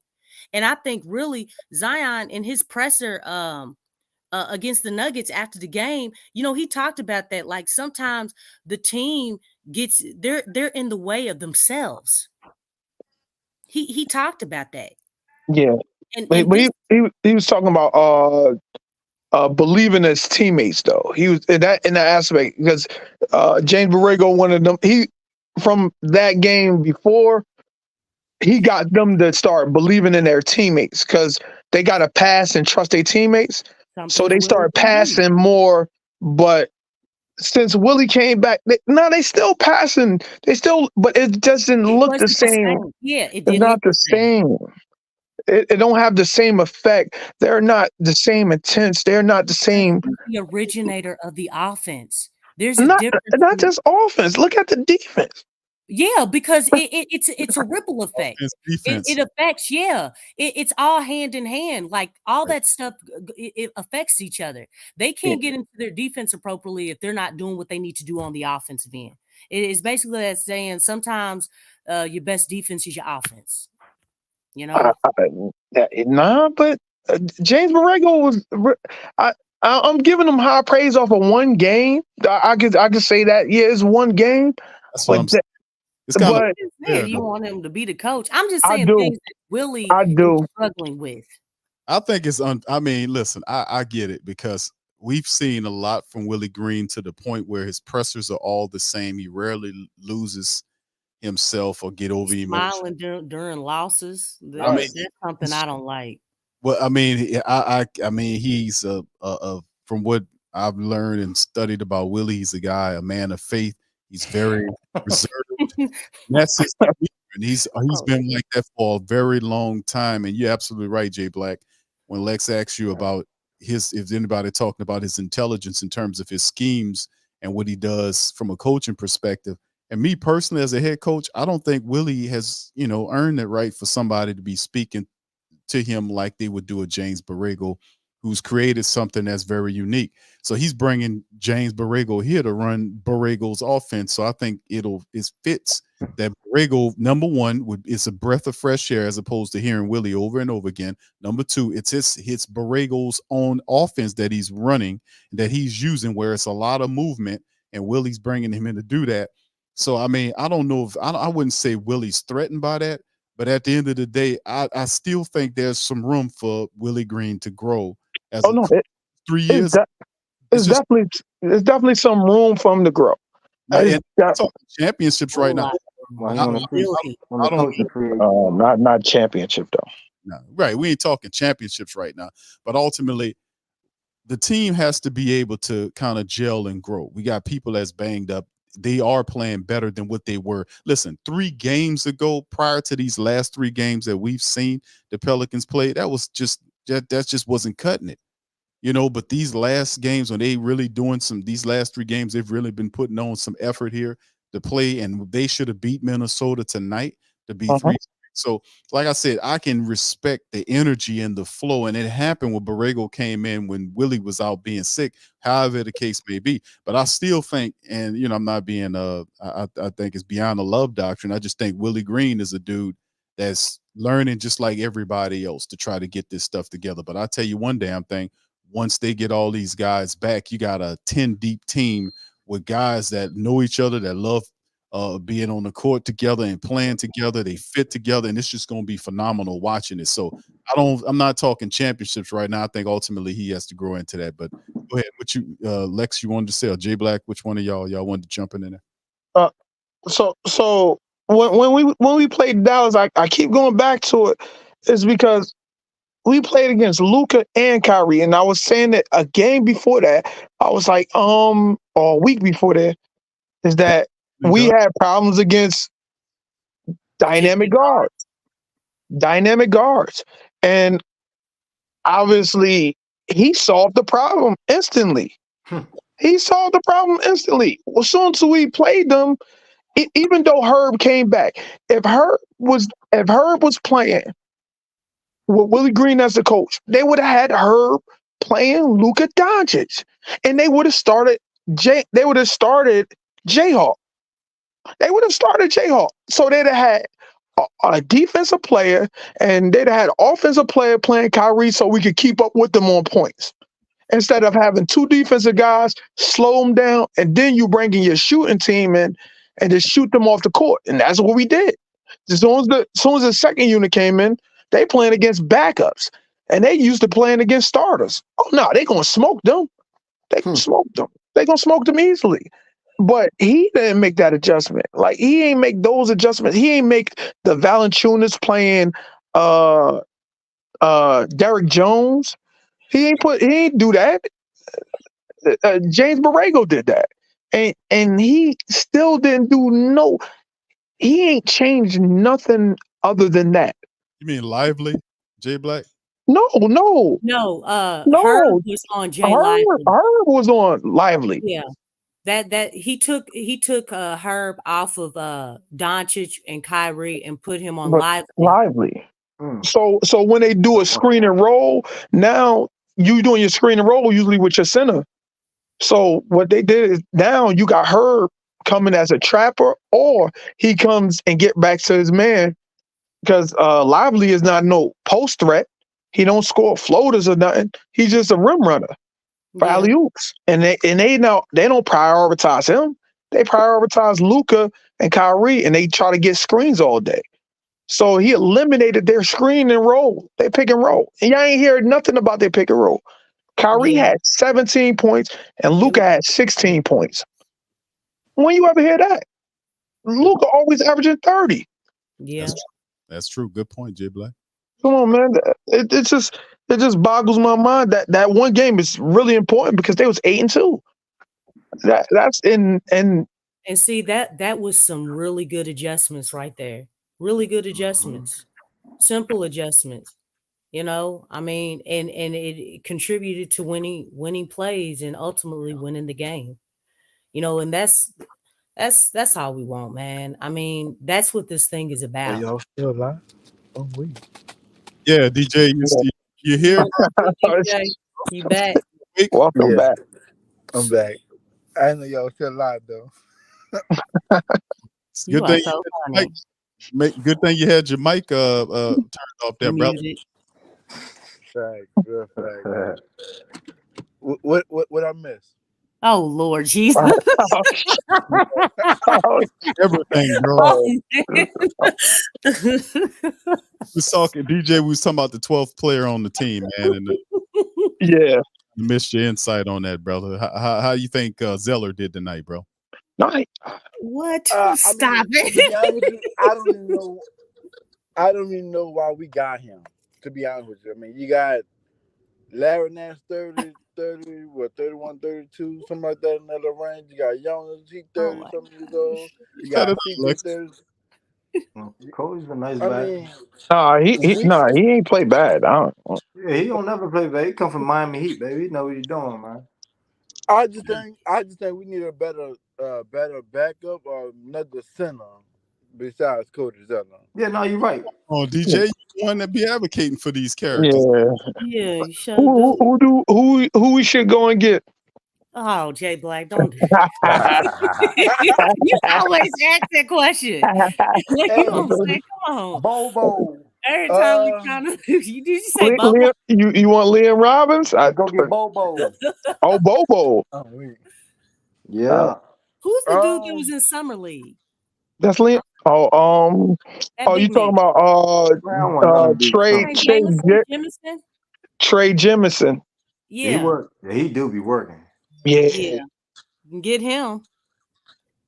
I got a feeling he gonna get fouled all the games though. Can you shoot free throws? No, Oh no.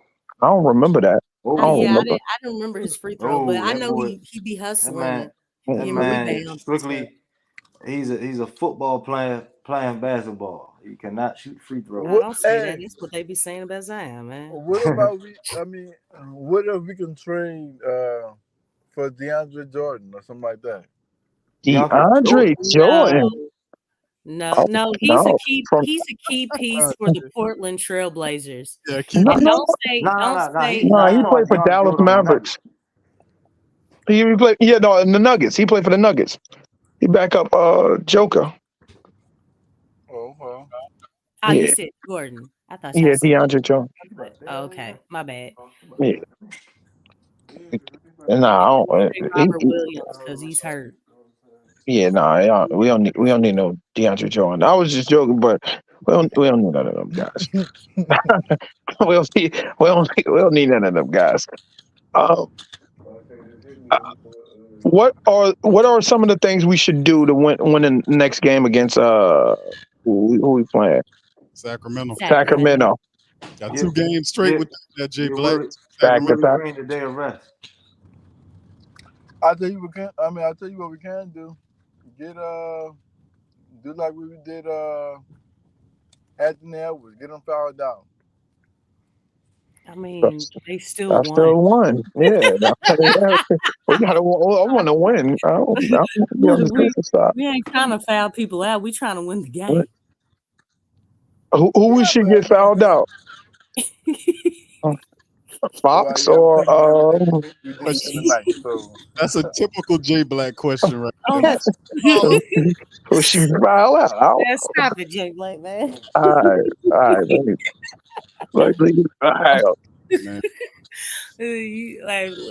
We need to win the game.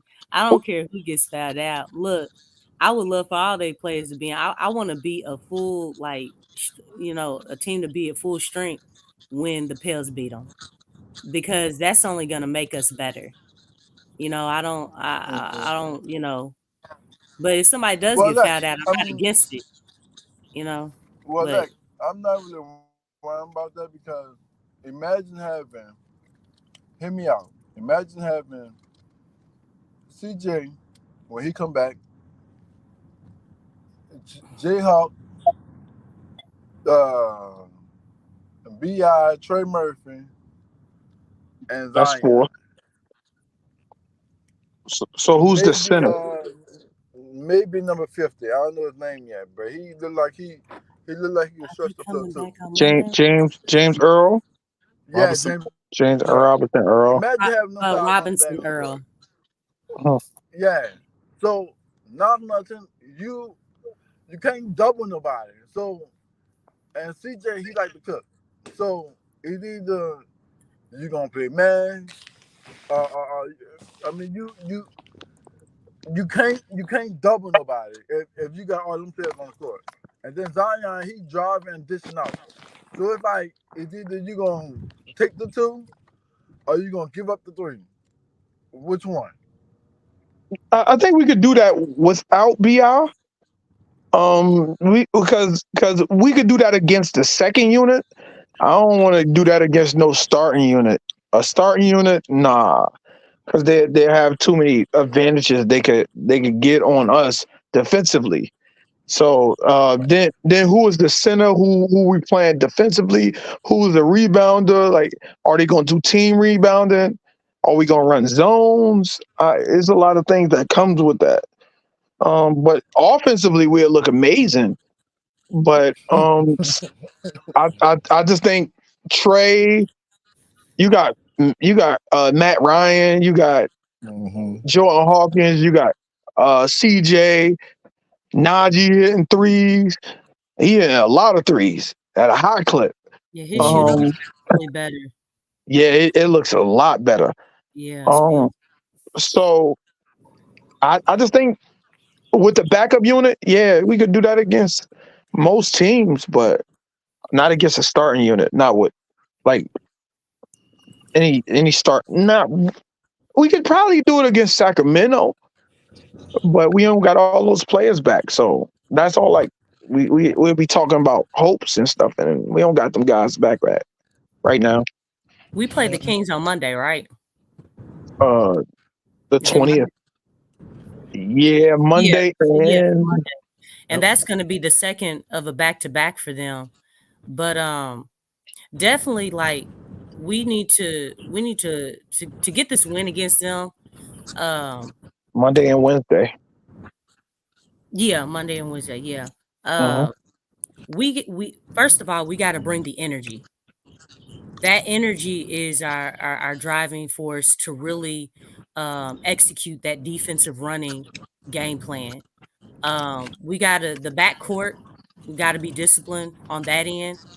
I think the way that Jonas has been playing, he's really been getting more acclimated in the game, like being utilized more.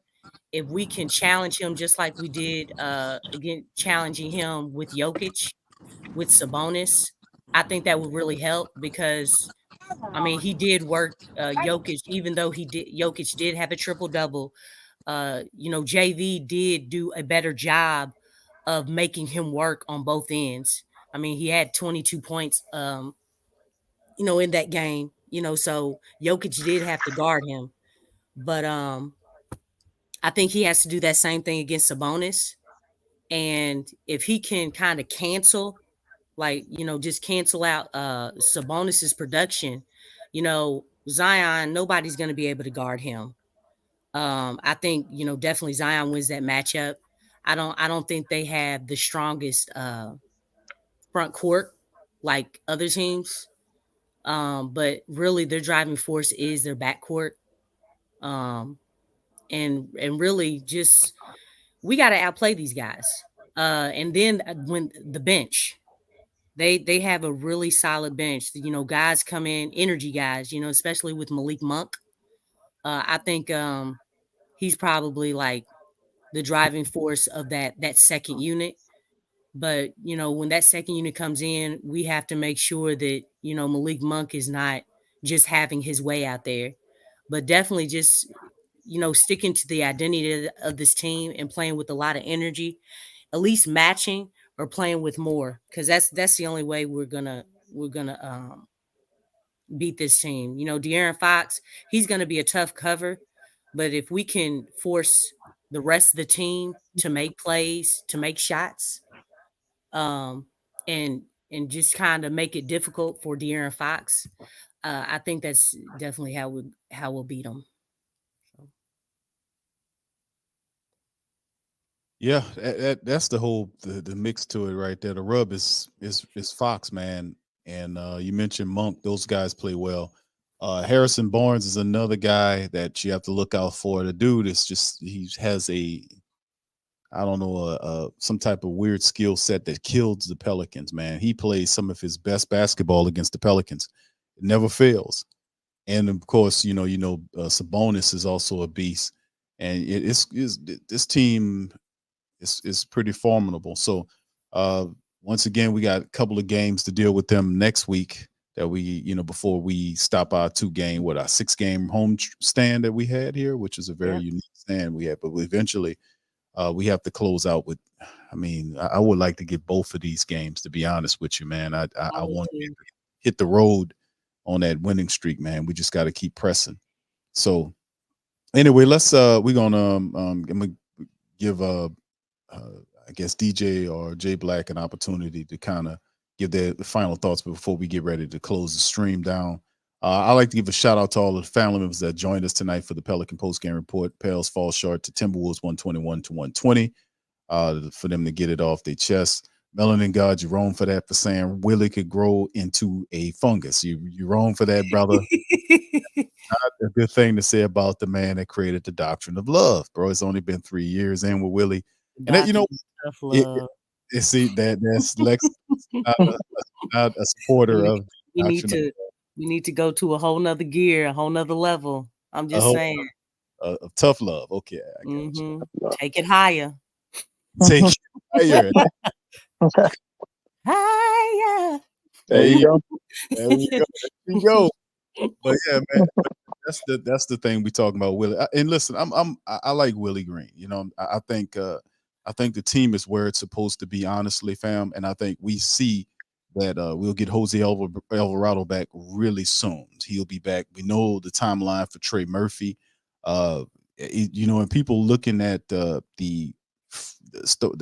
bench five once CJ McCollum comes back, but family, this team is going to be something extraordinary. How they're playing, the young players, the first round draft pick guards, are doing a phenomenal job. Dyson Daniels in tonight's matchup with these floaters, he's doing that, getting to the basket, playing defense, even, feeling confident shooting that 3-pointer. Jordan Hawkins is just ridiculous. So I'm really proud of our first round draft pick guys, Hawkins and Dyson Daniels, playing together, the effort those guys are giving with some of these guys. So when CJ comes back, the regular five we talk about is assembled, and then you have Jose, Dyson, Hawkins, Trey, and Nance. That's a potential 5 off the bench right there. Jose, Dyson, Hawk, Trey, Larry. Wow. Crazy. But in the end, man, in time, man, we'll see. We just need to keep Zion healthy, BI doing his thing and growing together. And listen, these games are going to look totally different in a little bit. But first, Jose Alvarado, will get him back real soon. I'm looking forward to seeing Jose back out with his defense and his intensity and all that kind of gravy stuff. So, Jay Black, if you don't mind, my friend. Real quick, Big Q, I wanted to say something. Go ahead, Lex. Just some good news, but we are on top of the group play. I think we Group B, but we on top because Houston lost. So yeah, that's pretty beast mode there. And like I know we're tied with Denver, but again, when I told y'all about that the differentiation, Yeah, that the point matters. spread. Yeah, the point spread. We're plus 23 because we blew out Dallas. So yeah, we're doing well right now. Hope we can stay there. And on next Friday, that's the next in-season tournament. Play the Clippers. So I'm pretty confident about that game because the Clips gonna clip. All right, you can go on. Yeah, and that's interesting. Quickly, let me pass that around to you guys. What are you guys thinking about the in-season tournament thus far? What do you guys quick thoughts on that? I love it. I love it. They playing with a lot more intensity. I like the color. It's different to see something different on the court. Actually, I was looking forward to seeing it tonight. I was like, what is this in-season game? Like, why is the court regular? Only on Tuesdays and Fridays, Jay Black. Okay, I didn't know. I don't know the format. I wasn't able to look it up. But I like it. I really do, because it seems like more teams are locked in and they're playing harder. That's all I want is I see a lot more effort around the league, not just with us. It's just around the league. Period. Yeah, I definitely like it. I like the competitiveness. Not only that, like, like for a lot of teams that don't go to the playoffs, you know what I'm saying? Like they've never had that tournament, type atmosphere. This kind of opens up the door for those teams to be like, hey, you have a chance to get, to win something. And that's always nice because a lot of teams consistently every year they don't get into the playoffs because you do have consistently a lot of the better teams that get there every single year. But it's nice for the whole league, no matter what type of record that you have, that you can still participate in some way, some form of fashion in a tournament play. So, and plus, I mean, it's nice for just to be able to win something. Because I mean, this might be the best chance for teams that don't usually get in the playoffs for them to try and win something. So, it kind of leaves that door open or opens that door for those teams, as well as teams that usually get in the playoffs. But it would be nice to win this thing. It really would be nice. It won't be easy though. Yeah, that's a great point, Lex, about teams that don't have a chance in hell of getting the NBA crown, winning the NBA Cup. So that's a good point. Jessica says, I like the in-season tournament too, but I think they need to change the reward for something that will help in the end, like playoff time. Yeah, and I think they kind of beta testing it here, but yeah, we had this conversation before. Me and DC was talking about. It's like, yeah, they're gonna definitely have to change things up and up the ante once it's when they end up changing it next year and they get their thoughts about everything else. And it definitely is a breath of fresh air. The court changing, the jersey changes. It's refreshing at this point. But yeah, when you win that NBA Cup, it's got us, and I know they give extra money for it, but that cup should come, and I'm pretty sure they'll change it eventually where it'll mean a lot more.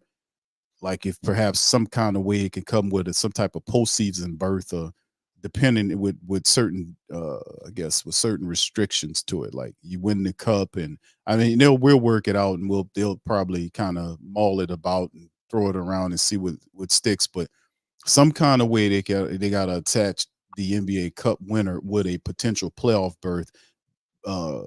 granted that they win a certain amount of games or whatnot. Like if they get tied to something like that, that makes it even more special to have it, for that in-season tournament to kind of mean something deeper, to tie it to the real tournament in some kind of way. And I think that'll be the key to it, in my perspective. That'll make it have a little bit more depth. But go ahead, Lex. Your thoughts on before we leave.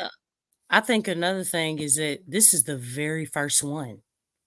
You know what I'm saying? I mean, to go down in history and in the books, winning the very first in-season tournament, I think that has a lot of encouragement for teams as well. So, but yeah, I was reading another thing that Jessica said. Like Zion said, it would be nice to win this because the Pels have not won anything. You know what I'm saying? So to win something, I'm not saying that it's equivalent to the finals. I understand that, but it's hopeful, it's encouraging, it's motivating, it's momentum. You know what I'm saying? Those things like really help, especially by it being so competitive. That's like, hey man, we can do this. Let's do more. Let's really strive to get in the playoffs, make some noise, get to the Western Conference Finals. I think that's a huge boost in confidence, and that's something that you don't want to take for granted. So it'd be good stuff. Indeed. Yeah, that's a great point, man. And it would be very cool if the Pelicans did win the inaugural NBA Cup, win that, and that'd be something they can kind of display at the Smoothie King Center or down at on Airline, man. And they did something that would be absolutely pretty awesome, to be honest with you, man. I know it don't mean nothing in the long scheme of things, but like you said, it could be a boost for morale and other things moving forward. Jay Black, last thoughts, bro. Yeah, I'm gonna tie that in with the I'm tying my last comments with that. If we win it, I think it'll build our confidence against the top echelon teams in our division, saying that we can beat them. We're one of the top elite as well, and then that give us confidence to actually make the playoff easier, like to get over this hump that we have. Like this tournament is showing us that the faults that we have, I believe, in coaching, where Willie needs to step up. Not I'm not saying even if they don't, he needs to grow his game to get up with the top coaches. What the coaches are doing, he has one with them. So we need to move more in detail. Small things is all things. Any small detail that he needs to fix, the adjustments, the imbalance in the ball, to run different units. I think it'd be perfect. I think it'd be perfect for that. And if he do that with this game, we'll be looking good as a good win. All right. DJ, are you still there, bro? Coming to you.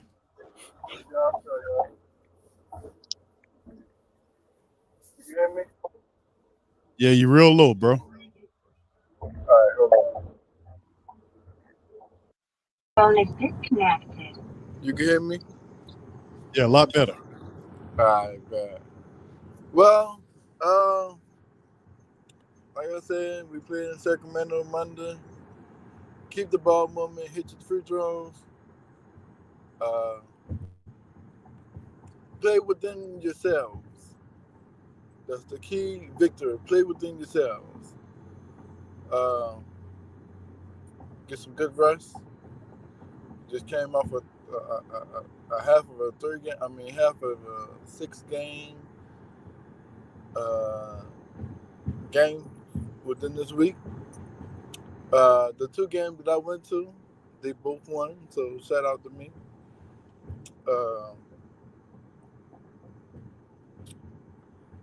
I don't know.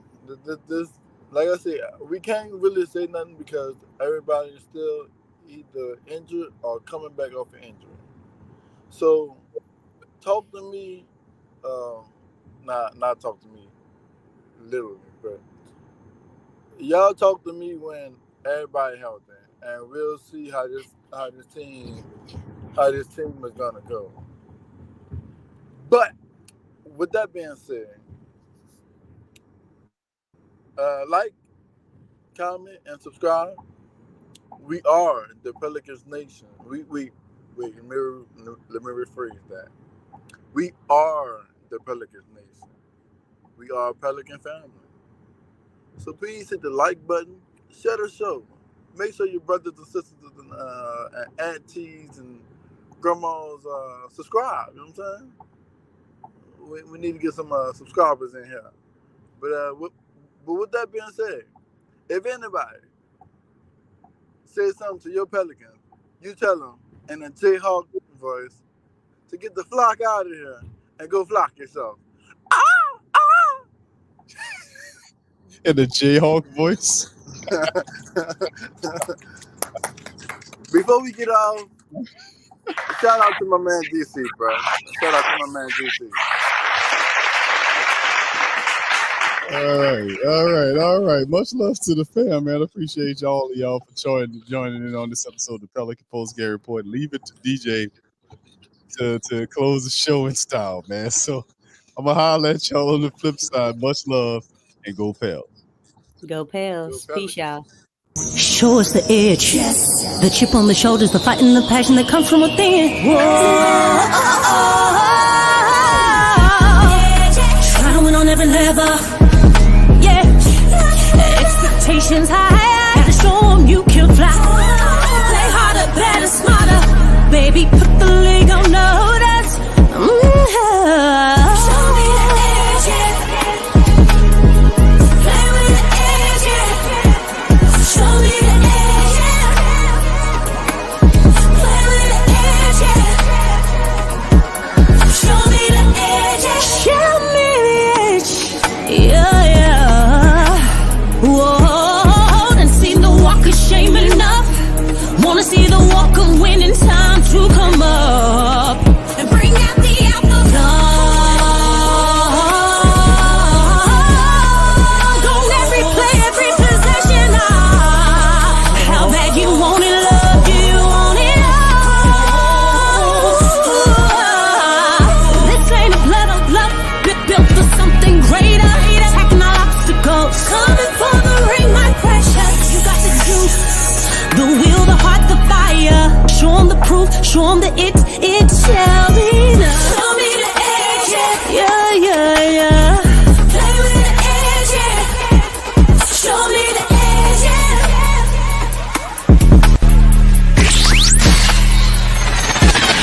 You're listening to the Pelicans Postgame Report on the PRO Media Network for all things Pelicans.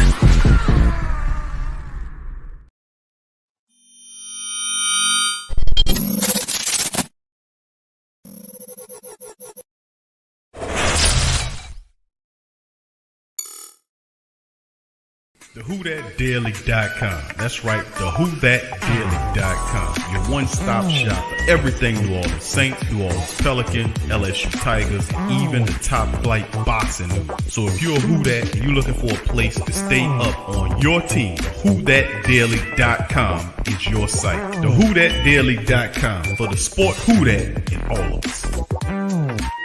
That's right, the Pro Shop is the platform store where you can go and buy all the latest merch to support the platform. Available at the Pro Shops, we have dozens of hundreds of products available for you and your family. Unisex tees for men and women, hoodies and sweatshirts, tank tops, kids and baby items, long sleeve tees, mugs, pillows, wall art, bath bedding, face masks, phone cases, stickers, bags, fanny packs, socks, hats, and many other items. Please